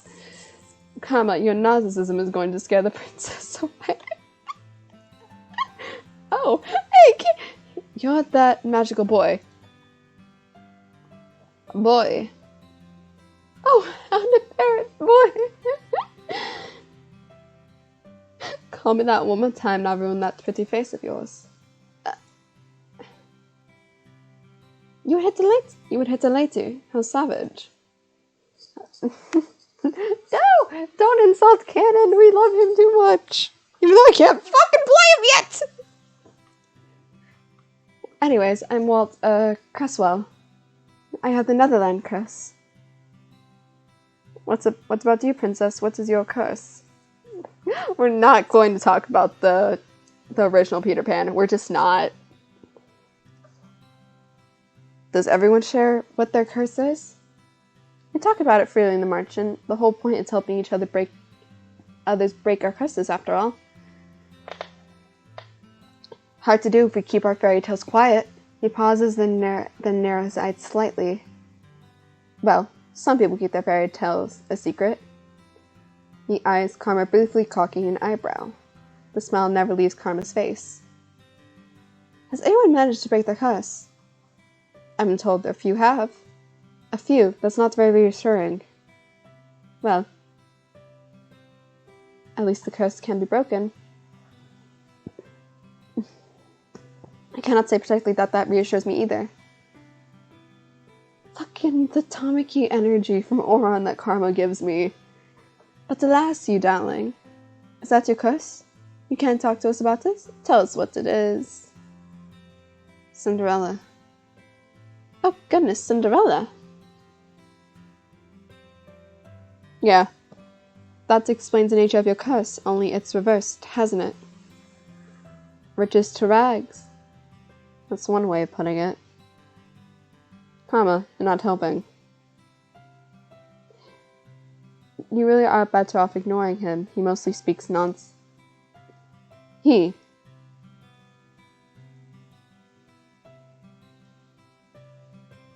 Princess. Parfait's voice takes me by surprise. I haven't even noticed her entering the room again. May I speak with you? Look at how cute this is! It's a fucking Rod. It's fucking Rod, isn't it? I'd like you to meet someone, though I'm pretty sure you know him quite well. God damn it! Fuck!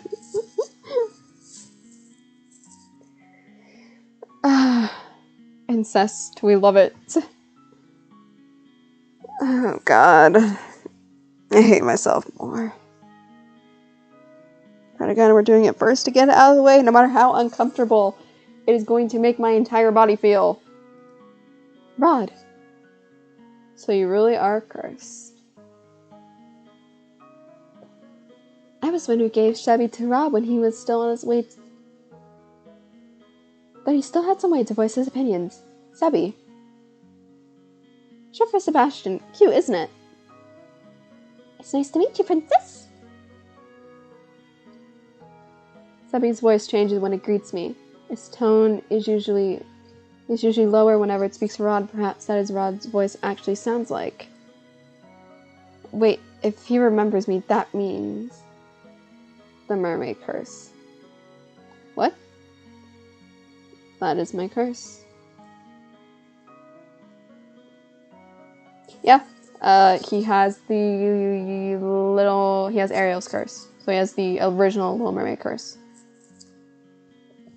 Rod is mute all this time because he's cursed. Does everyone else know?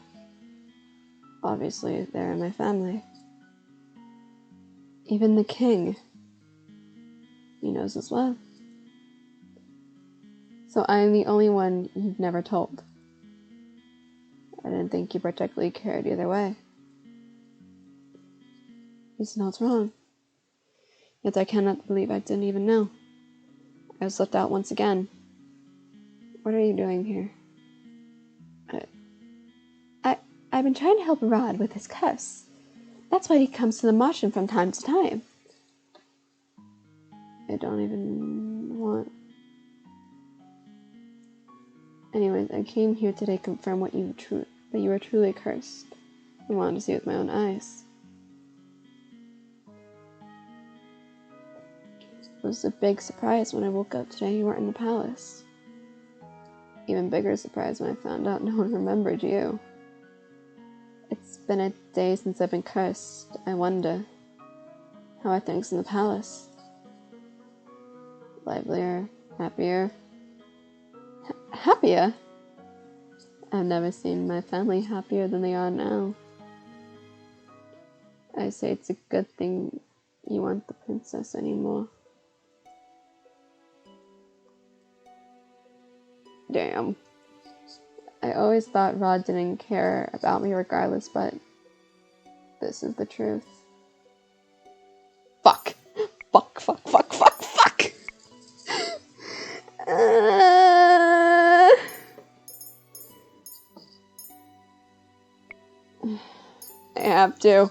I I have to go his route so I can get it out of the way. I have to do the fuck.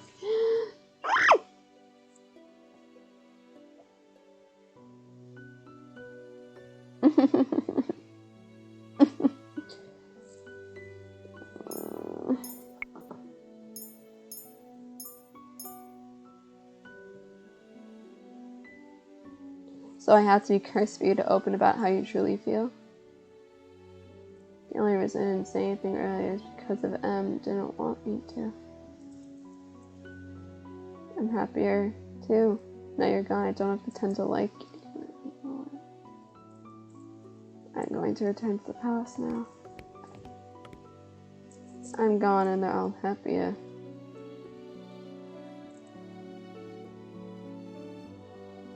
Your very existence has been erased from the palace. They've never known you. That doesn't mean they're happier without you. Even the king. What did I expect? Why did you bring me here? The people in the Martian, I shouldn't have left you alone in there. I'm sorry. You know how they feel about me. What have I ever done to them?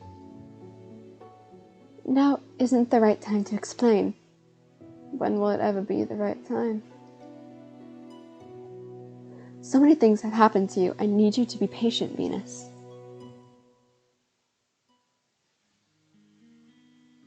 Has the prince already left?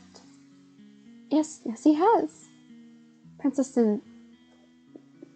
We'll talk about this later. For now, you must focus on breaking your curse. Did I miss something? That was so loud! Oh my god, that was loud. Oh, I'm so sorry. Alright. Maybe the fairy is right. I don't think I'm ready to find out how I made so many people hate me. Well, Parfait, I think it's time to get down to business. What should we do with her? What are we talking about now? You, of course. You're going nowhere, right? She's right. I think back to the days I spent on the streets in Shiva. I'll do it. Fuck it. The princess can stay at the Martian with me and the rest of my daughters. I almost forgotten what hope feels like. You'll have to work in exchange for a room. I celebrated too soon.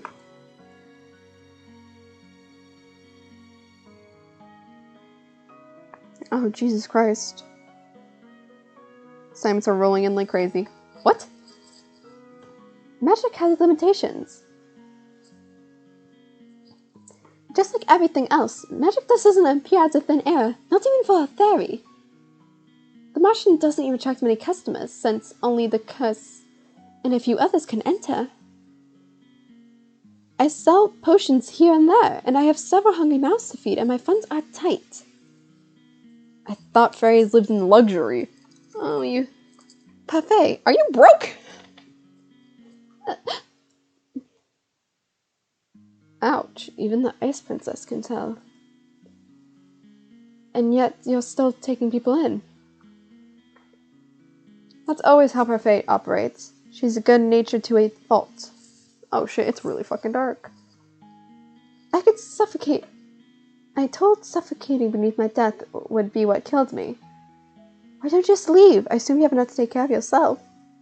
Leave someone who's in need of help. I could never! And that, princess, is how goodness works. I fucking did not think that was Dolores. How goodness works. It's not as if I accept freeloaders. All my brothers help me run the Martian and do errands. Princess has never worked a day in her life. At that she'll be useful. If karma can be useful, anyone can.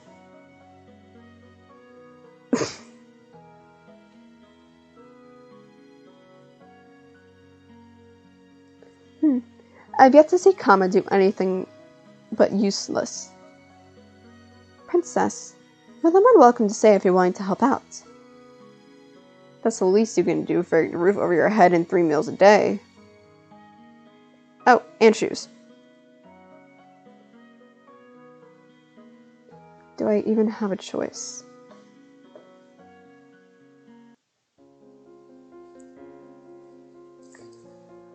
Oh my fucking god, how long does it take? I toss and turn in bed, unable to sleep. The mattress is hot and sheets are itchy, nothing like the bed I had in the palace. What'd I give to be my old bed again? For the comfort of home. I miss my dolls. Lady Parfait! Lady Parfait! I sit up immediately. What is going on? I leave my room to investigate. Some of the other Martian boarders, Waltz, Durin, Gerald, are sitting on the stencils looking anxious. What is happening? Sorry, did we wake you? No, just a noise Jarlin was making would have woke up the dead.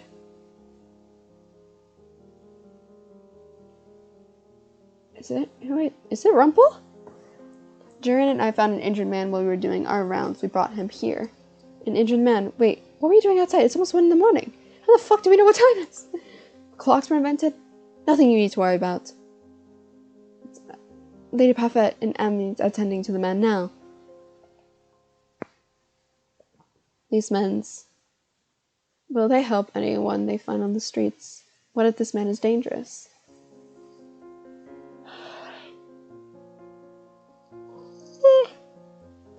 Do you think the witches got to him? It's possible. We need to find out when he wakes up. It's fucking Rumple, isn't it?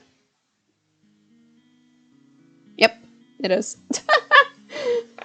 Oh my god, how do I still remember their names?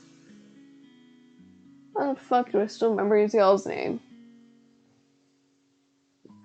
The next day, Parfait reveals that they had only suffered minor head injuries. She says that she expects him to wake soon. I looked at the tray of food in my hands. Ennis asked me to bring up to the stranger's room while she finishes the rest of her cooking. I've never been asked to do this in the palace. Goodness, what's that portrait done to you to deserve that look? I must say, it's odd to see the princess doing something nice for once. English is hard. What do you want? I have something to ask the man that was brought in last night. Seeing him being good enough to deliver breakfast, I thought to just tag along with you. If you're going, just bring the tray up yourself. Oh. Damn.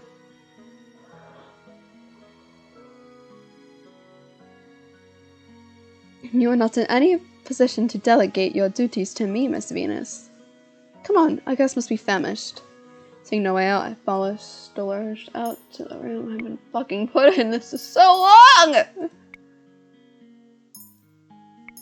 Yeah, it's literally still chapter 1. Seeing no way out, I followed Dolores.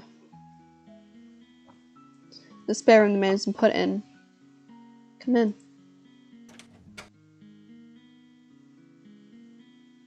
I was right.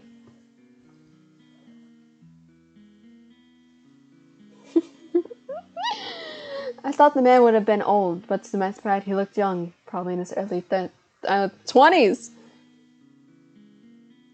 Looks lost in reveres as he stares at a small notebook. Good morning, good to see you're awake and breathing. The man looks up at her when she speaks. The instant he sees us, his eyes widen. Why is he staring at us like this? Like that?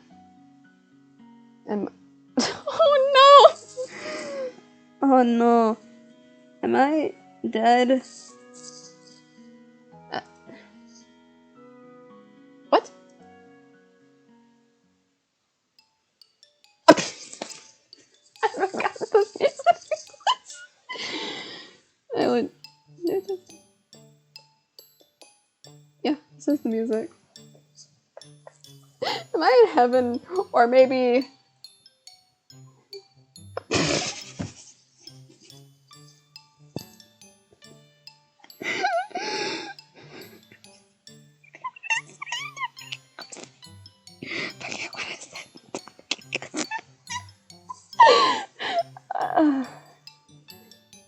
You are angels that fell out of it.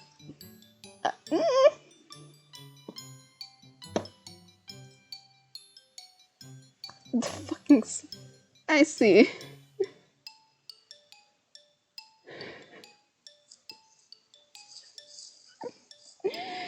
What can a humble gentleman like myself do for you two ladies?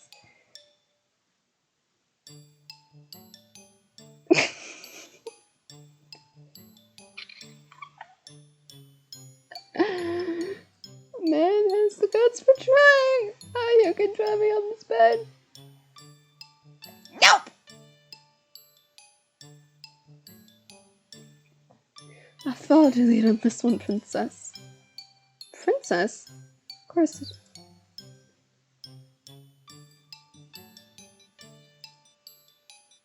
Through the tree! I'm tempted to! But I know this is where his... I'm tempted to. I'm very tempted to.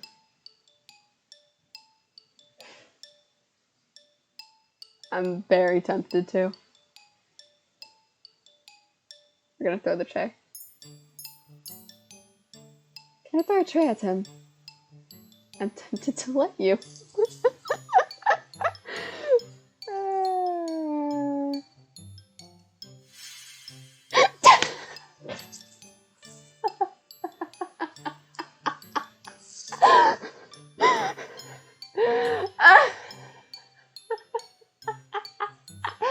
Of course I get it for this one. Of course I get it for him, but not the one I'm supposed to be going for. And I overwrote the save file like an idiot. Fuck.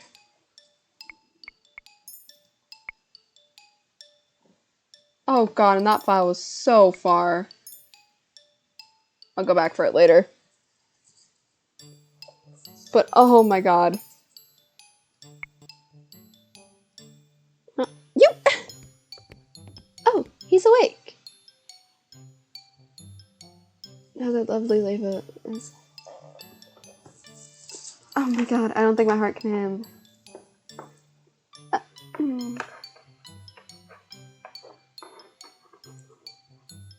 I think I know how Kevin here got those head injuries. Some lady decided she had enough of his rubbish and wanted to punish him. The lower patient. He may not be in the right state of mind right now. It did take to an injury to the head after all. The man finally stops just to look at me. He narrows his eyes and stares so hard I almost want to slap him. What? You're familiar. No, it's impossible. Aren't you the crown princess? What are you doing here? If he knows, then he's... Well, he's definitely not a witch or a fairy. Can only mean one thing if you recognize the ice princess. What is your name, good sir? I would answer any question you asked me, maiden, but... The man looks down at the notebook in his hands. I don't remember. Amnesia? I know anything about Angeline. And yet I don't even know the first thing about me. Except that I have the Rumpelstiltskin curse. Rumpelstiltskin, is that the fairy tale? I knew it. He's got the fairy tale curse. Fairy tale curse. Do you remember how to break it?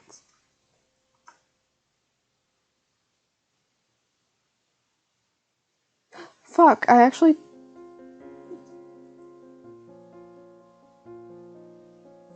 Huh. I actually don't know the Rumpelstiltskin fairy tale.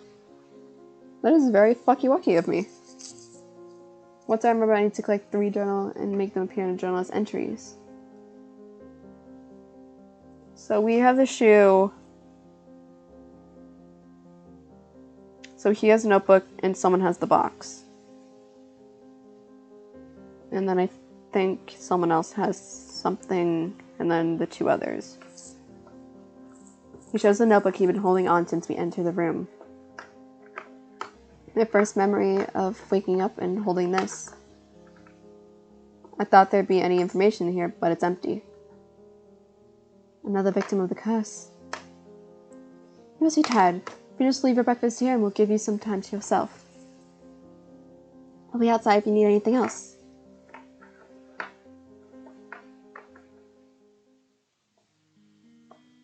Rumpelstiltskin. What is that fairy tale about? The Lord does not do a good job of hiding her laughter. She snorts across my arms, embarrassed.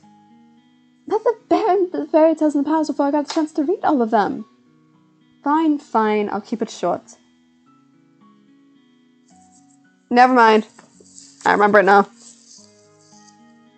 Once upon a time there was a girl that was said to be able to spin straw into gold. The king found her and locked her up in a tower. He said he would not let her out until she turned all the straw in the room into gold. But the girl was just a regular human girl.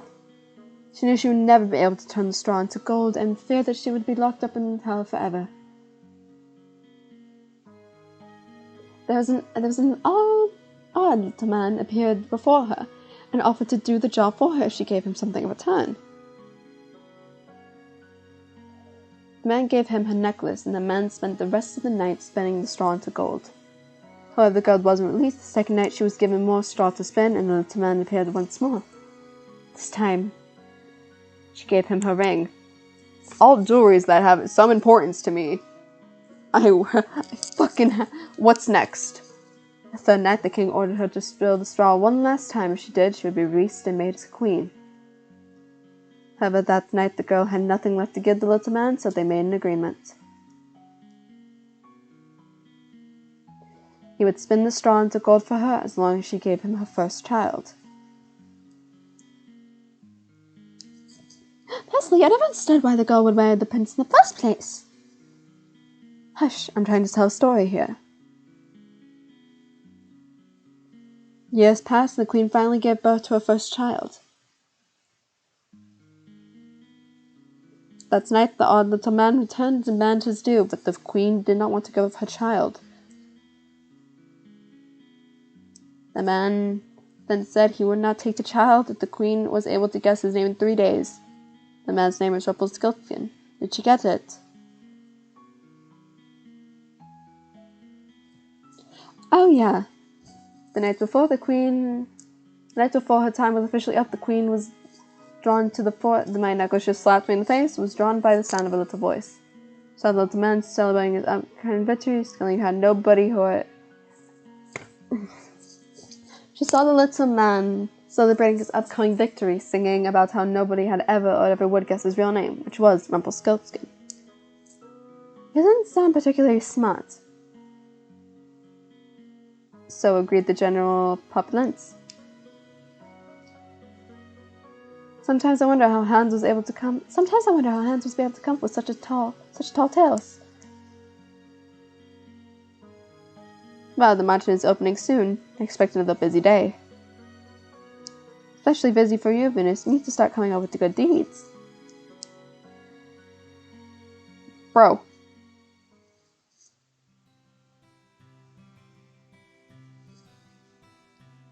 The amnesiac Casanova glad to stay in the martian with the others, because he still seemed capable of pretending working on one of the martian servants.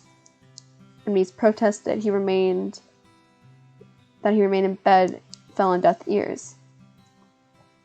Parfait couldn't very well throw him out, not knowing why he had nowhere to go. I would have been incapable of showing such kindness given all of the nonsense he spouted us.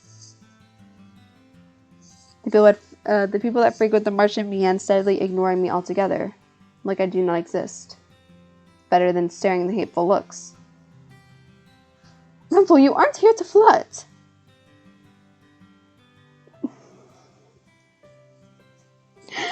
Forget what I said about Karma having like the flirty fucking personality. He has it. That lovely lady is unattended. I spoke too fucking soon. There's always someone. Sir Rumpel, please, you make me blush. Because the man cannot remember his name, he fashioned one from his own curse. Rumble. I think it suits him. I will never understand Parfait. It's almost a waste of space about as useful as karma. Speak of the devil, I have returned. Speak of the Laura. Are me and Laura the same fucking person? Did you miss me?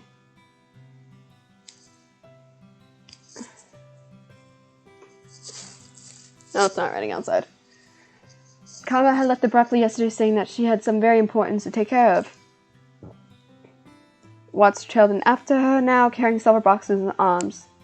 Why am I carrying these? Because you made me run the errands for you at the toy shop the other day. And because a gentleman carries things for ladies. I'm going to drop them now. Those boxes contain very important condiments. Welcome home, Miss Carmen. Nice to see you have survived the trip, Waltz. Thank you, Annis. Oh, no. So this is our new housemate. Oh, no. Oh, no. So this is our new housemate. We have not had the opportunity to meet. I am... Oh.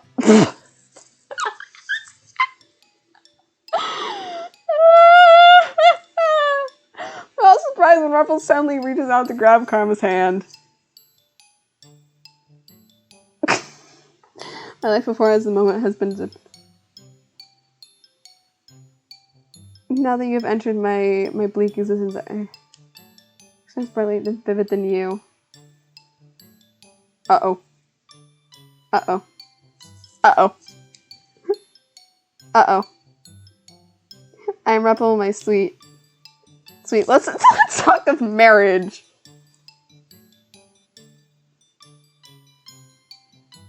I stare at Karma, waiting for her to flirt back. Lisa expects her to wave Grumple away for a fool, but she remains eerie silent. Answer, my angel, I beg of you. Oh no! Keep. Say the word and it'll be done. Your flirty hands off of me. Oh!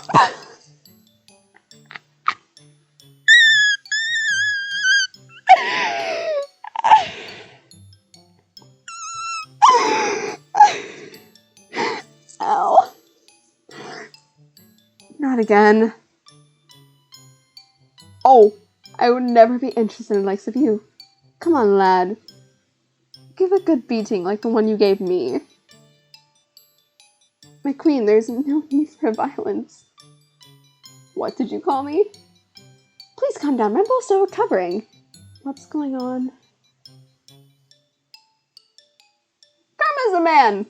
Doesn't take kind of being flirted with. Or opposed to. She is a man? I just dropped my earphone. But your voice, your face. Fuck me. Ow! And that's what you're focusing on, Perfect? Oh my god. Thank you. Do yourself a favor and shut up. I would have never known, but why would he do this? Don't look at me like that. I have my reasons. It's because of your curse. Yes. I'm undone. My heart is in pieces. You knew him for 10 minutes.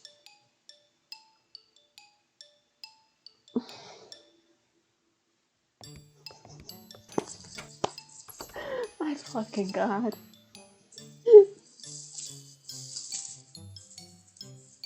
Martin attracts all sorts, doesn't it? That one is entirely Parfait's fault. Alright. Alright, nothing to see here. Go back to work. Back to work. I'm still in shock for what I've learned earlier. Karma's a man. It's not fair that he's so beautiful as a woman. If the female population of Angeline knew the truth, karma would have been hunted down for making the rest pale in comparison. Anna's being good, I suppose, preparing a special meal to welcome the new Martian boarders. We have all been invited to a private dining room. Excuse me, is Lady Parfait here? Prince Ron, perfect timing. Please join us for lunch. Oh my god, is this where we finally get to fucking choose? I only came to talk to you, Lady Parfait. But I'm hungry, and no wish to make you wait while I eat. Come, join us. Please, Your Highness. I made too much. As always, you must help finish. Very well. A cursed princess and a cursed prince. Which is an electric condition of friends you have here, Lady Prophet. I can't say we're eccentric, necessarily. You're the most eccentric one here, Rumpel. Really now? I sit silent in my chair, uncomfortable around so many people.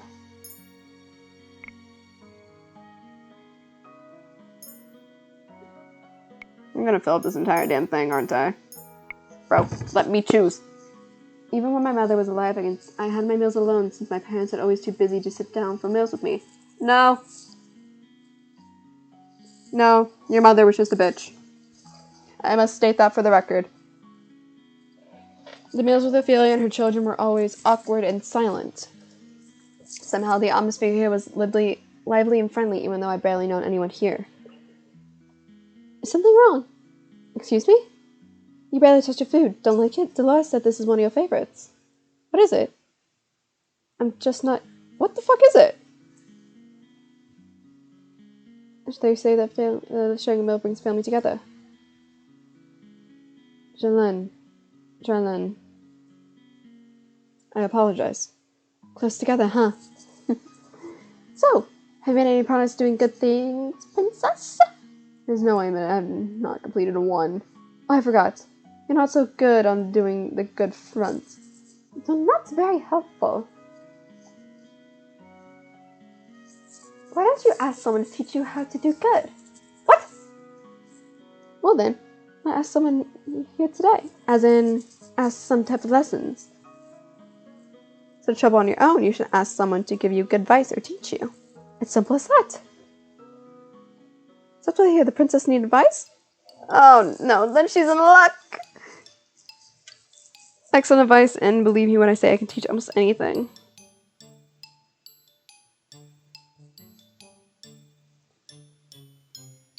Except... Oh shit!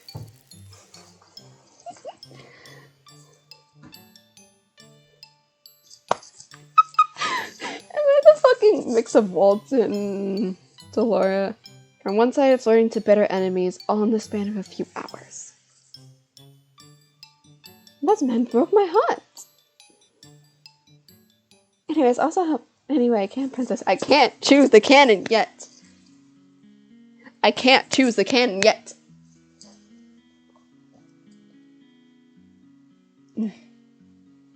I don't think that would be the best teacher for any sort of thing. I only teach others to fight. Never mind the fact that Trina herself is struggling to be good. What? You're lucky, aren't you? So many people are willing to help you. Why? Why are you all willing to help me? That's what we do in the march. We help each other. That is the wrong fucking voice. Lesson number 1. Doing good means helping whenever you can. Just let us know if you ever need our help. Trust no one yourselves. No. This is what Mother in the last years have taught me. I've always been alone its easier way, and yet these strangers, these people I've known for only a few days, are still willing to help me gain nothing in return. This is what goodness I meant to see. Father?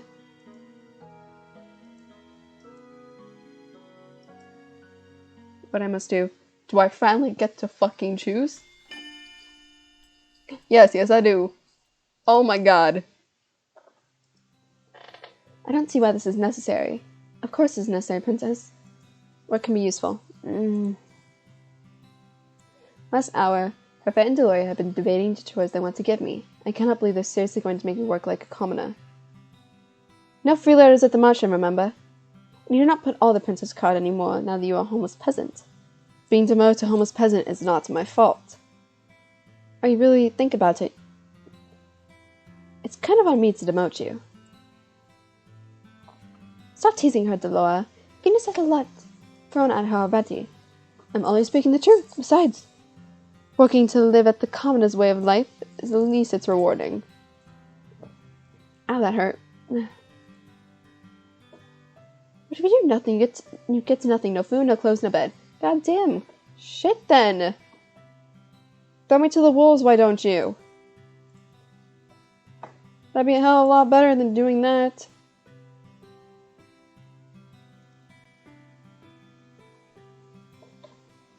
Damn, shit. You're no longer Princess Venus. Life here at the mansion isn't more comfortable than you to work for comfort. Remember that. What you do is your chore, Princess. Do I even have a choice? Not really, no.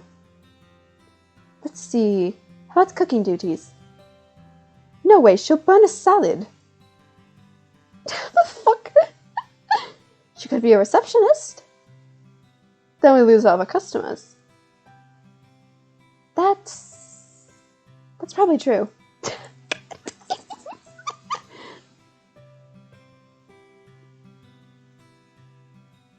I turn away for 2 seconds.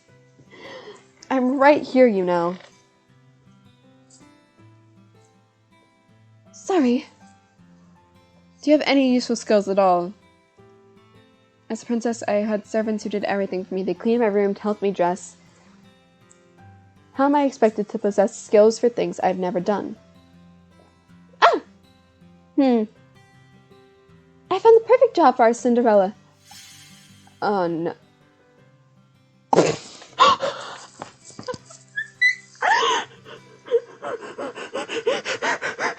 Oh no. Ta-da!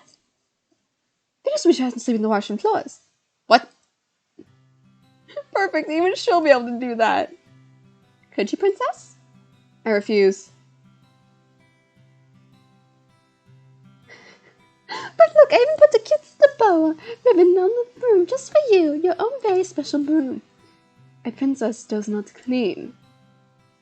Hard-headed as ever. Don't worry, I'll fix this for you.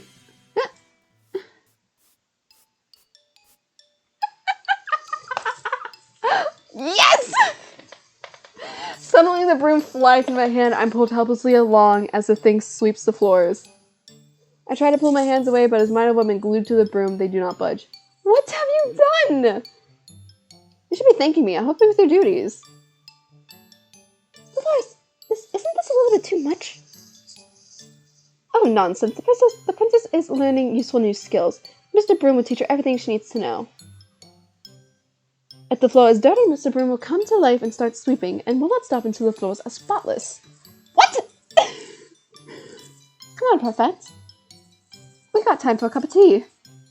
But she'll be fine. A little sleeping never killed anyone.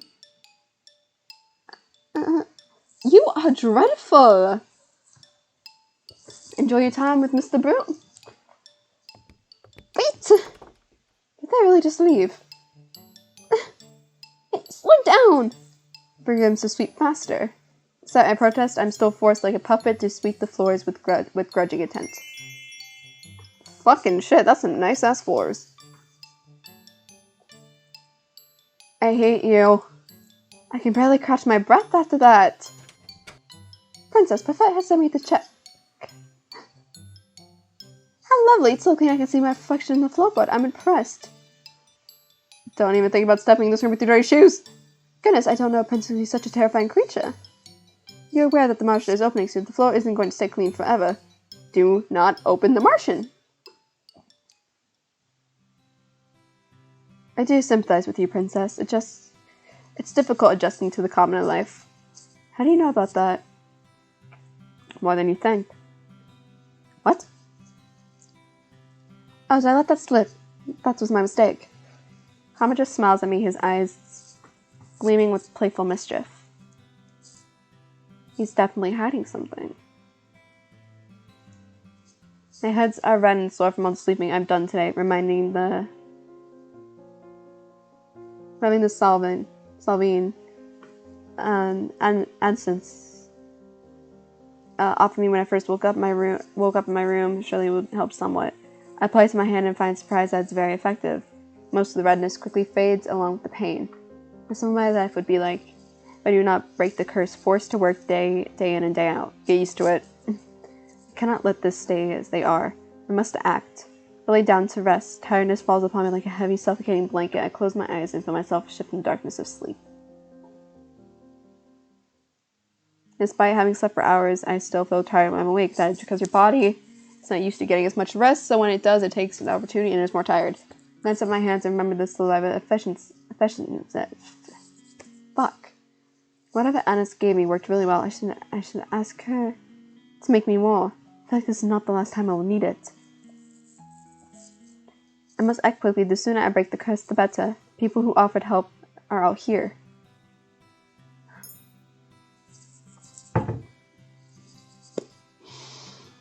When you realize there's only 3 of them because the fucking can.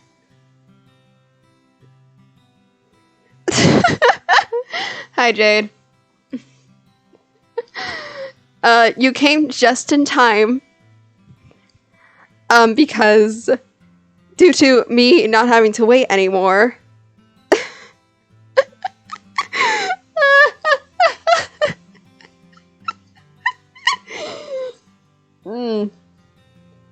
Again, I do not support the incest, but just to get this fucking thing out of the way, we're doing it.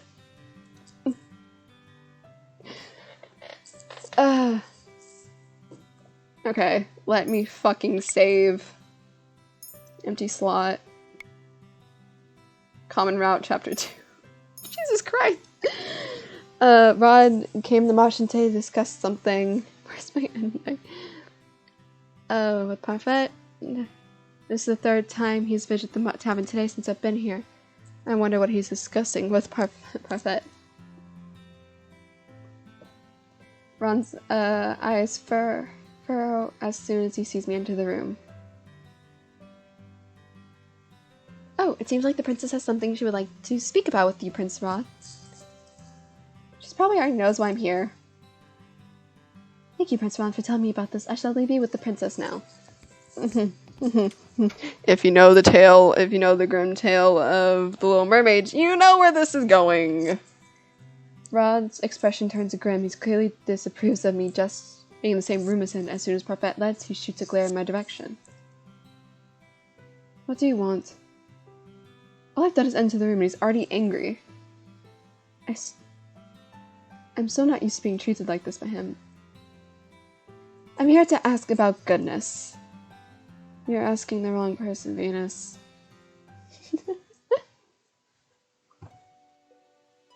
Oh, not this music. Did I make the right choice in choosing to come to him? I do not intend to help you break your curse, no matter what the Lady Parfait says. Pardon? Em and my mother have tried to be kind to you many times, but you only respond with disrespect and cruelty. Cruelty? You think I've been cruel to them? How else would you describe your behavior? Thank you! Why am I suddenly the one at fault? They're coming to the palace to make my life miserable. I'm the victim here. Am I allowed to hit my own, like, MC? Can I do that? Can I just go into a game and just beat the shit out of someone? The others may think you are capable of goodness, but I severely doubt it. I do not wish to work with you, so do not come for me for help. Excuse me.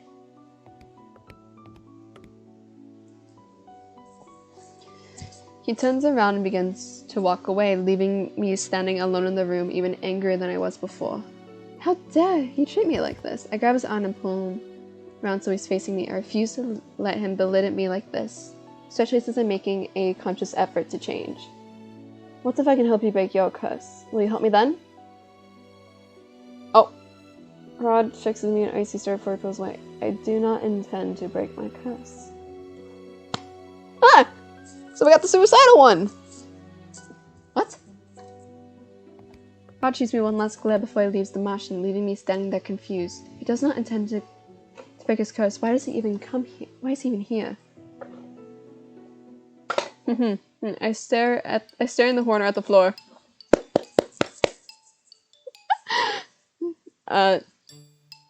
We get the broom. Gravel and sand are embedded between the floorboards. The wood beneath my feet is covered in thick mud. Yes!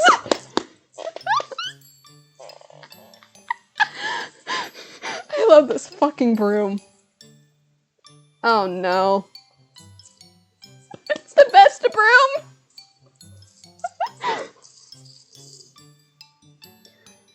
It's best broom! Stop! I never thought to see this. The princess is actually sleeping. I say it's more like William is sleeping and the princess is just along for the ride. Which is very much true. Yes, let's overwrite my save for the love of God.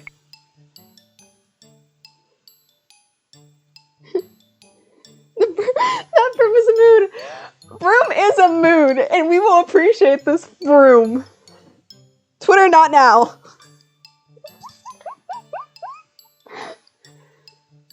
The broom is the best. Lady Parfait, your orders have arrived. Where should I put them? At the back, please. Thank you. No, the best people in this game is the broom, Karma, and Rumple. Best character hands down just for how fucking hilarious this is. And then there's Cannon. And then there's Cannon that will rip out my soul. I stare at Jolene as he begins to leave. You're dirtying the floor! Sorry!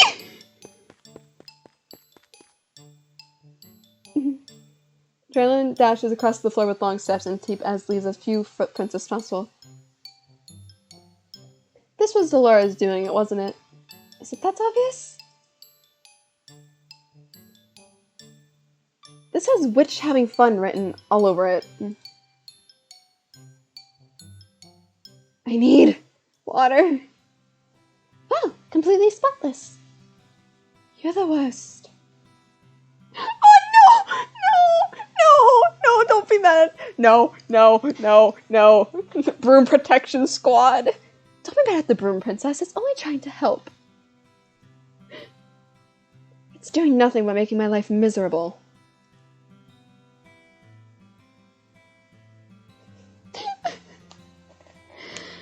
Lady Parfait, I must speak with you.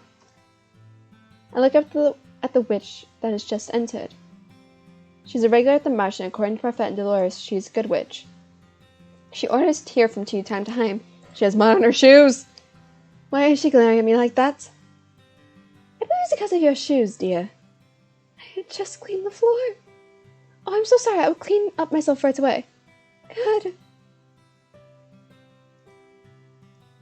The princess is something else. I've never seen a witch so frightened of someone before. Yeah. The witch hurriedly cleans up the track she had made before coming to speak with Parfait. Even though Parfait says that the Dolores and this witch are good, I do not trust her judgment. Especially not when she considers Delora, who ruined my life, a good person. Me getting flashbacks. I put the room back in the resting place before double-checking my work. Now that I'm done, I continue to work on breaking my curse. Who should I ask for help today? I'm doing it just to get the incest out of the way. I do not care if they're step-sibling, it's incest. I glanced over at Rawlings as he entered the tavern. That was almost perfect timing. Tell me he does not intend to break my curse. Rod must sense my eyes on him, because the minute he walks in, he tends to look at me. The expression is cold and unmoving as anyways he pointedly leaves the tavern area and enters the reception. I follow after him. I told you to find someone else. What can I do to make you stop hating me? What? You said that whenever I had done You said whatever I had done to you or your family was bad. So if I reverse that, I might get a good deed. You truly don't understand how good this work do you? No, we don't. No, we honestly don't. I would not be asking if I did. Rod closed his eyes and rubbed the back of his neck. He looked doubtful but also irritated.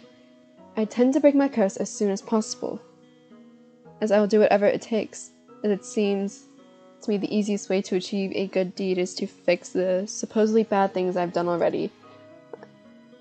Okay, first of all, we're gonna have to take care of your mother, who's a bitch, and yeah, we're gonna have to take care of your mother. Then we're going to have to beat the shit out of her influence out of you, and then we're going to hook you up with someone who's not your stepbrother.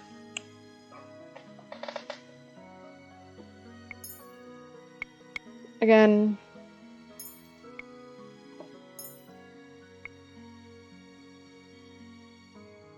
I have been playing for 29 minutes. So are you going to help me or not? Tell Lady Parfait I'll see her another time. He leaves the room without answering my question. I ball my hands in a fist, and he calls me the cruel one. A month has passed and I've yet to complete even one good deed. Not for the lack of trying, though. I've been asking around for advice on how to be a good person and received various answers. It's been a month? What makes someone good? I say it's being selfless. Of course. I think the part is if you consider another person's feelings. Patience. The ability to soothe even the... Fucking rumble. Forget I asked. Bravery. Loyalty. Must be beautiful on both the inside and outside. Right. Oop. I mean, all of them, minus Rumple, are correct on what makes a good person. But if you also look at it, you can cross the line that makes them cruel.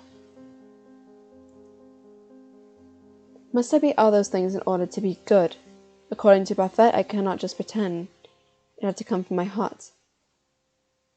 I place a hand on my chest and consider the steady pulse of my heart. That will not be easy. I close my eyes thinking of all the possible ways I might be able to break my curse, but in the end my mind is blank. Here's a good one, being friends with your fucking siblings. Mother, what am I supposed to do? No! No! No!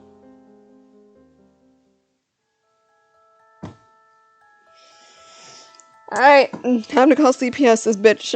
Hello, I got a mother who mentally abuses a kid. Your personal feelings are nothing but the weakness for others to exploit. That is why you must not show them, only show them what you are strong. Yes, mother. Yes, mother. Must not let false kindness deceive you. People will use niceties to trick you into explaining your weak emotions. You can trust me, Venus.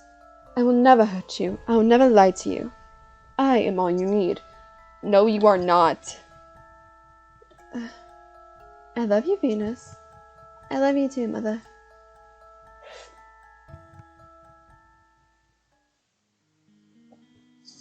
How are these lessons of yours going? I hope you're not giving anyone a difficult time. I am the only one having a difficult time. Have you tried pairing up with someone? Pairing up? Some of these people in the tavern pair up to assist each other. 2 heads are better than 1, as they say. That's not a bad idea. But the problem is with her. Who's going to volunteer to pair up with the Ice Princess? She has a point. People may not glare at me anymore, but that does not escape me that I'm disliked. Most of the boys at the Martian volunteered to help her, remember? How did any of them retract their offer? No, it's only a matter of time. Stop it, Delora. It's your choice, princess. Pairing up is only a suggestion. Pairing up with someone really helping me break my curse. What if I end up being an annoyance instead? They being an annoyance instead. Princess? Excuse me, princess? I'm sorry for disturbing you. I've been staring at your tray of food and a customer is waiting for his order, of course. Why is it hot in my room and I don't want to turn down my fan? Oh, I don't want to turn up my fan. My fan's even on too. Laura has me helping Annis today. The Martian is unexpectedly busy and cannot keep up with all the customers. Stop JJing, Venus. The food doesn't deliver itself. I do not need you to tell me that.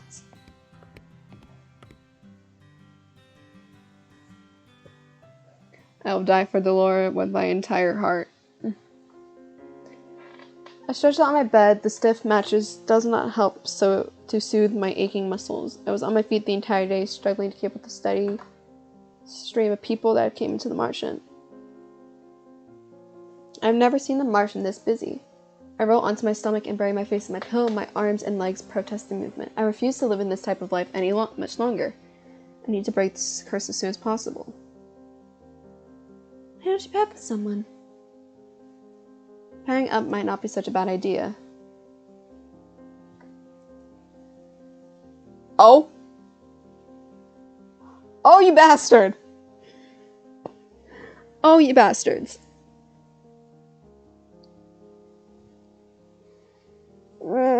Just to get the thing out of the way. Bro. Oh my god.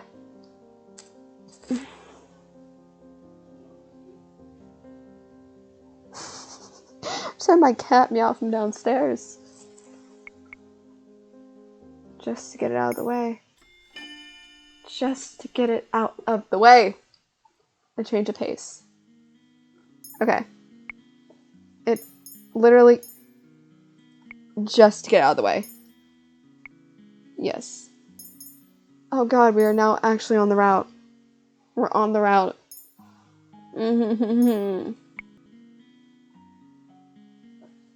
I'll ask Rod if he wants to pair up with me. I know we do not have a good relationship, but Ron has spared no effort in telling me how cruel I've been to his family. Well, I mean, you've been a bitch the entire time, so that's nothing new. But I feel that reflecting whatever mistake I have made on them might be an easy way to get 3 good deeds. Oh, this is going to be very interesting. But Venus, didn't he tell you he doesn't want to break his curse? Yeah, but that doesn't have to be the whole truth. But he's still reluctant to break his curse despite all the advances I have offered him. Perhaps you'll be able to encourage him where I could not.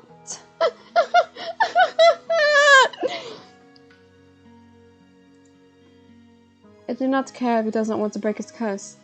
I need him to help to remedy the supposed bad things I've done to his family. I believe that it would be the easiest way to break my curse. But the problem is, I rarely see him here. He's usually at the palace. In order for this arrangement to work, I will need to be in the palace. For one, that is a terrible idea. What if? What do you know? Laura's voice trails off. She averts her gaze to the floor, her expression a mixture of anxiety and solemn consideration. What do you know? That's the question now. What if what? If there's something I should know? Both the witch and the fairy just stare at me silently. After a few moments, Parfait speaks. You would be far away from us, princess. We would not be able to assist you. Witches could be lying in wait for you, knowing that you are the true crown princess of Angeline. They might seek you for their own purpose. What sort of purpose? Why would the witches be after me in the first place?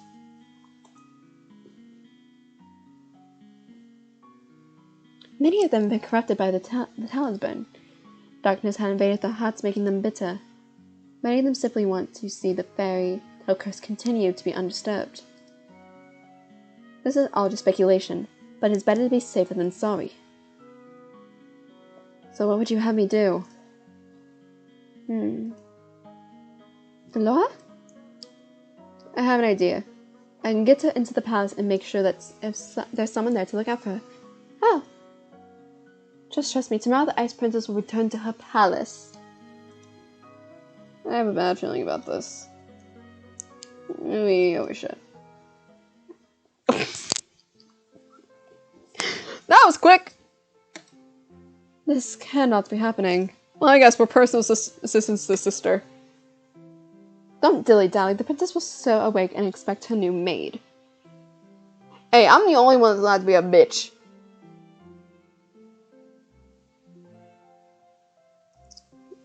Oh no, this isn't the lock, that's a fucky-wucky thing. I close my eyes and suppress the urge to moan. How is it that Dolores was able to turn me into M's personal maid? She thought this would be funny, didn't she?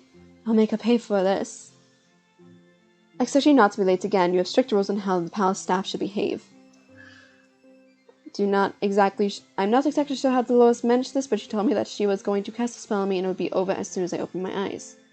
Closed my eyes and sure enough when I opened them, I found myself in a maid uniform. What did she do? May continues to blabber at me. How annoying. I pretend to listen as she leads me through the palace hallways. M and Rod's chambers are located here. Oh! Come to hall when M suddenly appears from around the corner. Your Highness. The maid ducks into a neat curtsy.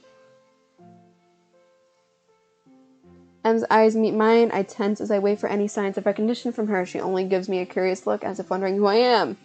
She clearly does not recognize me. Of course, because only the fucking brother has to be cursed. The maid suddenly reaches back and pulls my shoulder, forcing me into a bow. You're in front of the Crown Princess of Angeline. Show some respect, girl.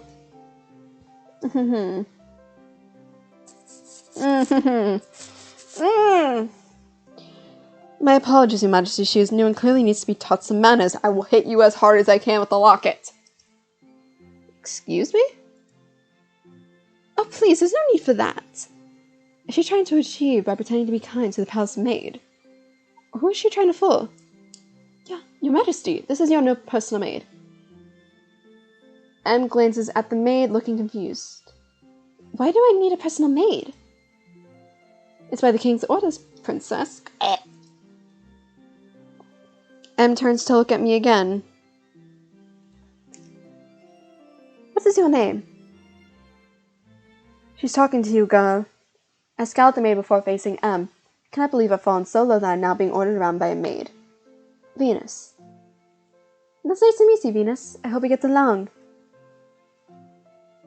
When I do not respond, M's face falls. I was just heading to breakfast with my family. Of course, we will escort you to the dining hall. I raise my eyebrow at the maid, irritated. There's no need for consent. I can get there on my own. Breathe in a sigh of relief.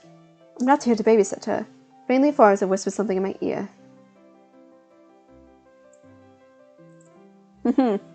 Oh shit, my locker just busted open. I don't know who you think... I don't know how you landed this position, but you owe the royal family your diligence and respect. Bet she is a part of the royal family. Your ass is on the line now. You continue to show disrespect. I have a word with the king.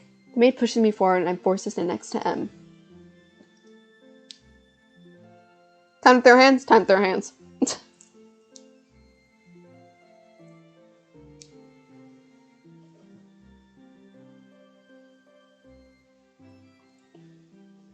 But it's almost time for breakfast, Princess M.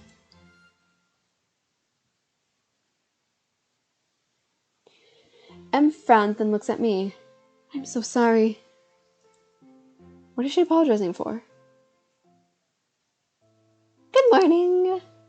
Good morning, it seems like you've met your personal maid. The king's eyes wide as soon as he spot me.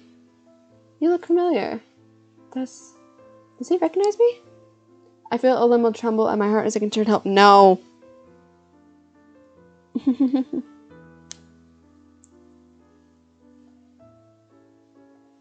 Oh my goodness.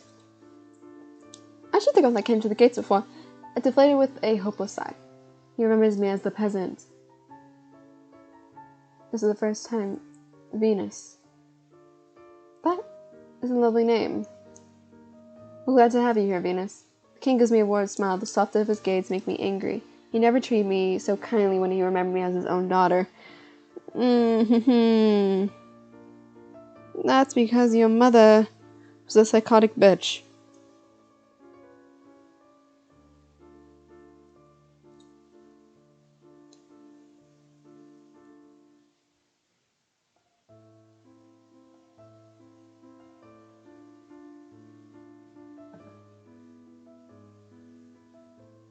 Oh? No. Damn. Takes her seat while I look at the stand on the walls before the other maids and butler. The door opens and Rod walks inside. He greets the king, Ophelia, and then his sister. She's about to take a seat when his eyes suddenly fall on me. Gotcha! And the shock is apparent on his face. Rod, is something wrong? I see there's a new maid on staff. His tone is almost accusatory. I bristle at his words and I'm about to say something when Ophelia speaks. She's new personal maid Venus. Rod stares at me for a few moments, his expression unreadable, and eventually he moves to take a seat. I stand silent and watch the royal family eat their breakfast. The small area is filled with happy conversation. The four of them smile at each other when speaking, and it's easy to see how comfortable they are when they are all with one another.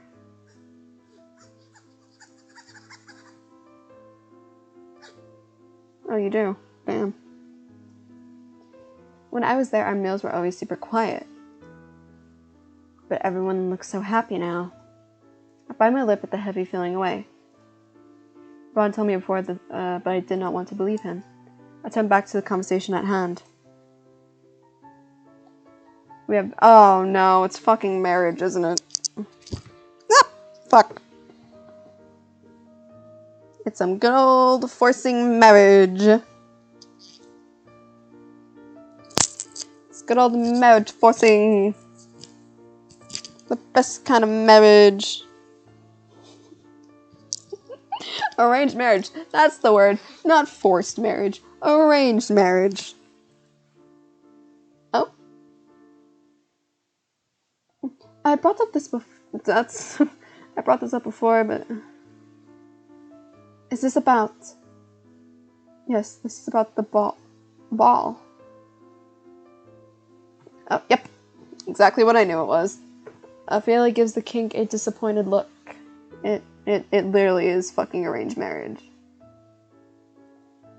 Dear. Oh no! I was right! I know that's a strange position, but the royal family tradition is at a suitable marriage age, and this law may help her find a suitor. Let me guess, the father never did that for her. But a husband. M's cheeks are tinted pink, a royal ball for M. For her to find a husband. I never would have agreed to such a thing. The king never forced me into one because he knew that. I will not force you to marry someone you do not love, M. We agreed this ball to uphold tradition. All eligible bachelors will be invited in 4 months' time. And we choose the man you want to court you.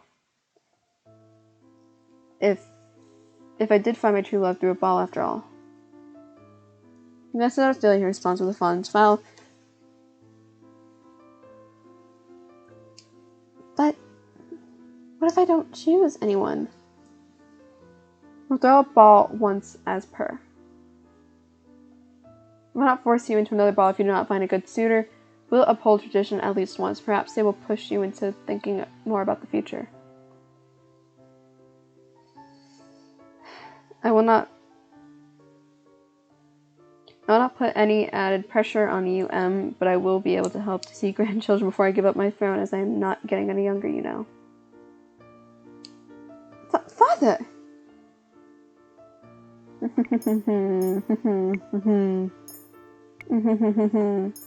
Let's not make this more awkward. I can tell that the king is trying to make light of the situation, but there is an undertone of seriousness. M eventually sighs and nods slowly. I understand. My gaze shifts to Ron to search for a reaction, but his expression is impassive. No reaction at all. Did he know this was going to happen? I mean, probably. Probably knew that. It is him after all. He probably didn't know that. Shit. But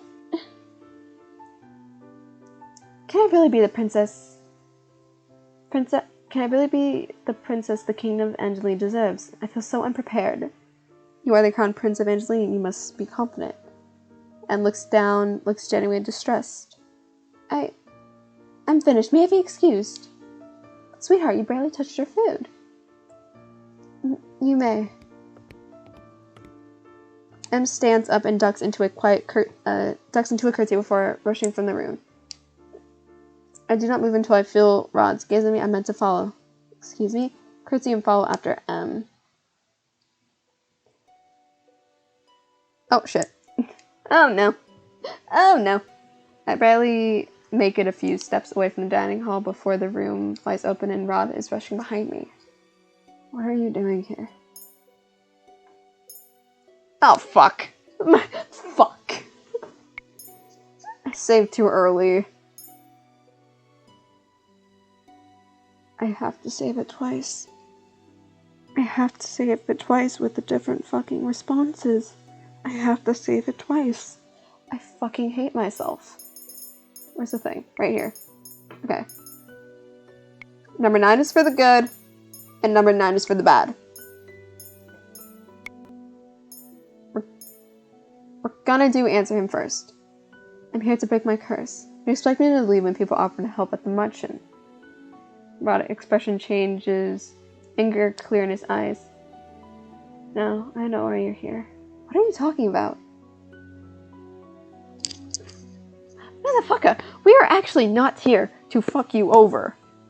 You thought you might be able to take back what is rightfully yours, didn't you? You have no qualms about hurting my family again. I stared at him non-pronounced as accusation. I quickly curled, staring anger aside. Last thing I want is to be fired before I break my curse. I'm not here to hurt anyone, to stop accusing me of such things.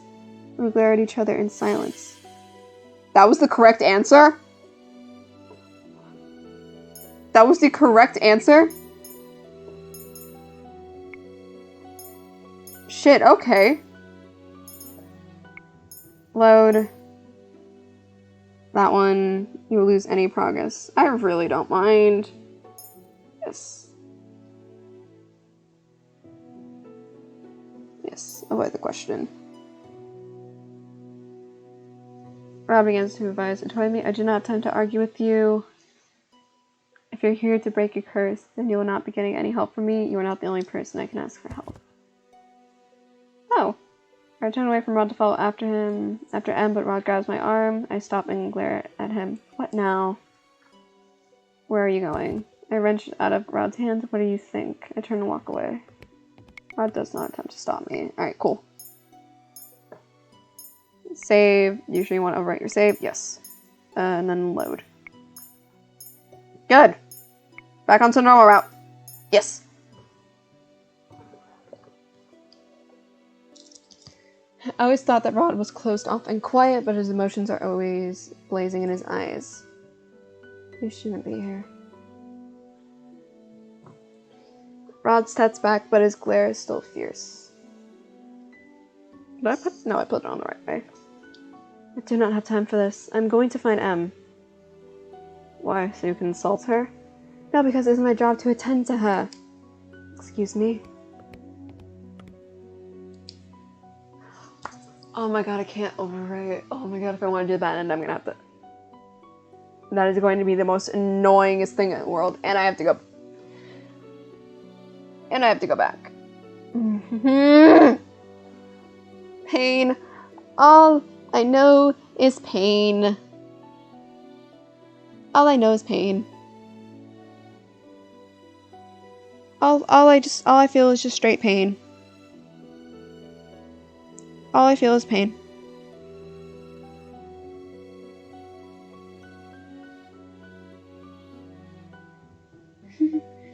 All I feel is actual pain.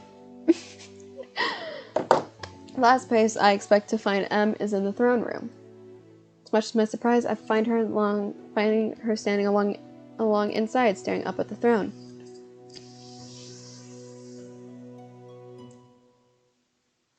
Cool.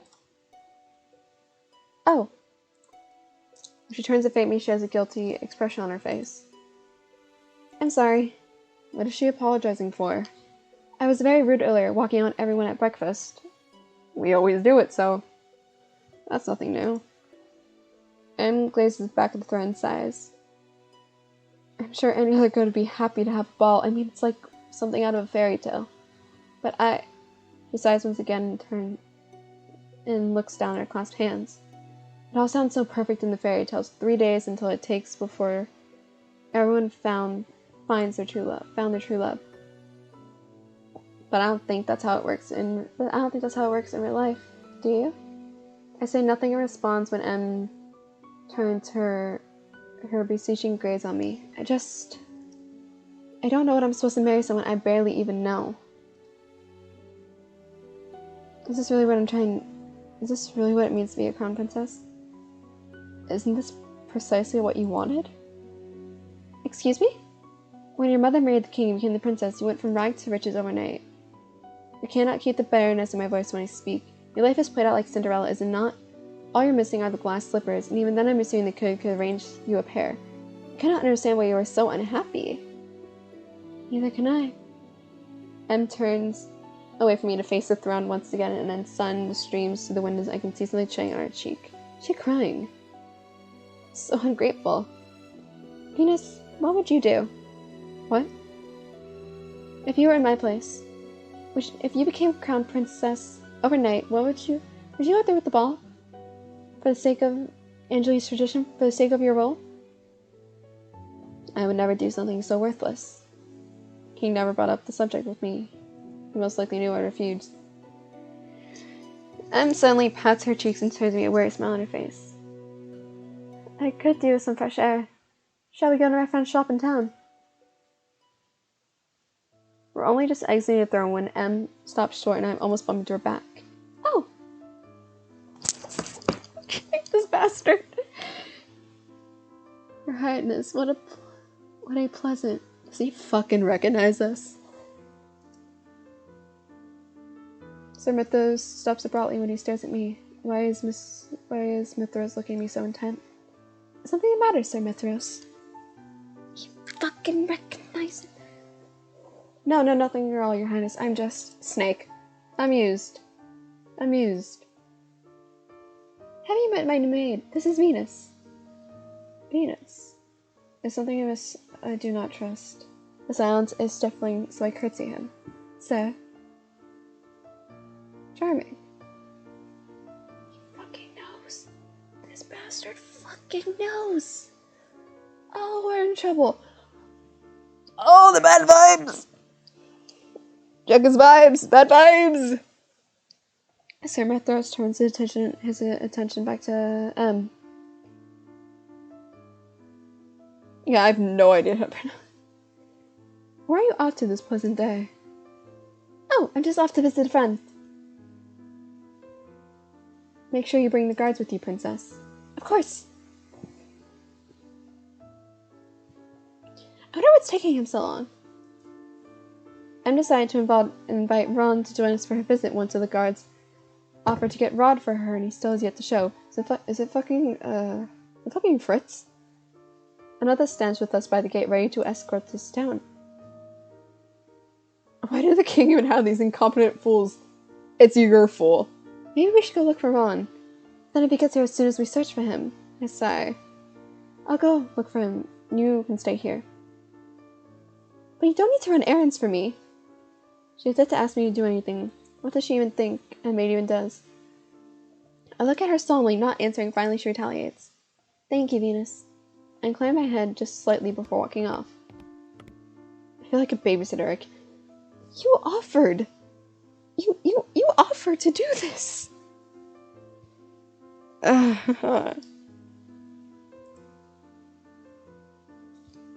This is slightly better than being dragged around by a broom. Fucking broom. The broom just fucking teleports. Alright, time to go. I turn around the corner and nearly bump into someone. I take a few steps back just in time. Princess? I look at him in shock. Fritz's surprise mirrors my own. Where are you? But I'm looking all over for you everywhere. He pauses and stares at my clothes. Why are you wearing a maid uniform? Fritz, you remember who I am? I would never forget you, Princess Venus. But it seems like I'm the only one who remembers you. What's going on, Princess? The only people who remember you are witches, fairies, and Fritz. Are you? I hear the front. Fritz turns the sound and stops low into a hormone when he sees Rod. Your Highness? Rod impasses face turns with annoyance when he sees me. Rod doesn't even acknowledge Fritz as he walks past and stops in front of me. Shouldn't you be attending my sister? I don't understand. Prince Rod, do you know why the princess is dressed like this? Rod is clearly just as surprised as I am when Fritz remembers me. You recognize her. You remember the princess too? But if you knew, why didn't you say anything when she first went missing? And can someone explain to me why she's attending to Princess M? I don't fucking know. Maybe because this innocent fucking dude is cursed. And I forgot what his curse was. This is Fritz. I cut him off before he can ask any more questions. Fun!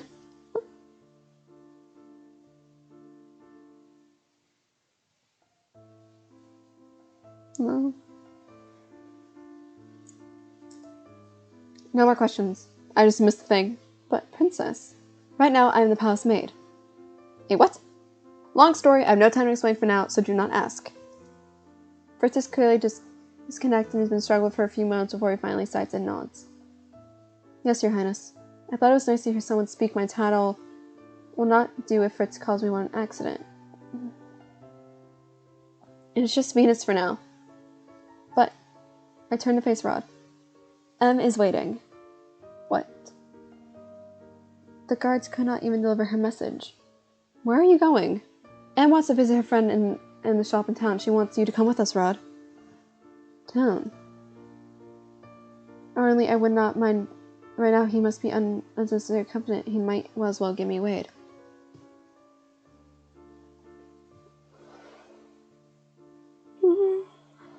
Rod barely wants to speak with me. When it's just the two of us, I doubt Fritz would make any more sociable. I'm assuming that accompanying you will not be an option at this point. Yes. Fritz looks down for a moment before looking at Rod. I'm sorry to ask of this, Your Highness, but since she's refusing to let me do so, please look after the Princess Venus in my place.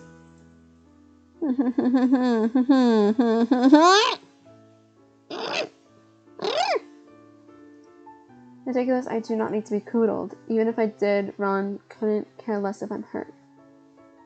I will do my best, Sir Fitzgerald. What? I cannot tell if he's being genuine or not. Fritz bows to the both of us. Stay safe, Venus. And you too, Your Highness. Rod turns and begins to walk away without another word. Come on. Rod is silent. We make our way to the palace gates. I'm still thinking about what he said to Fritz earlier. Why would Rod agreed to Fritz's request because he just wants him to leave? I stare at Rod's back while he walks in front of me. Sometimes I cannot figure out what he's thinking. Rod! Venus! M beams when she catches sight of us. Are you ready? Rod crosses his arm. He does not look very happy with his sister. Even though Rod is younger, I cannot help but think that he often sounds like the older of the two. I'm busy, M. I can't just drop everything whenever you want to leave the palace. I'm sorry, but I really need some fresh air today. You can get plenty of fresh air in the palace ground. I feel like I need to be off the palace grounds. M faces dropped as she looks down at the ground. Lets out an exaggerated sigh before stepping inside the carriage. Come on. Rod. Just for an hour, okay? Damn. Thank you. Alright. Yeah. Alright, cool. I think that's a good place to end this anger.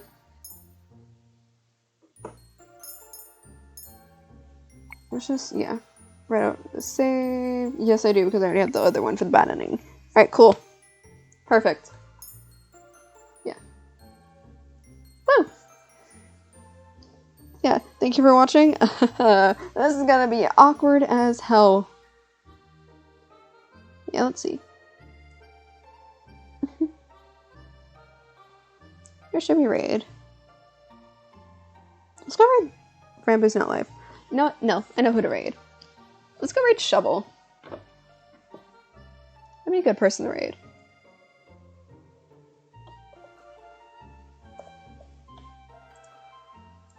Let's see if I can spell it correctly.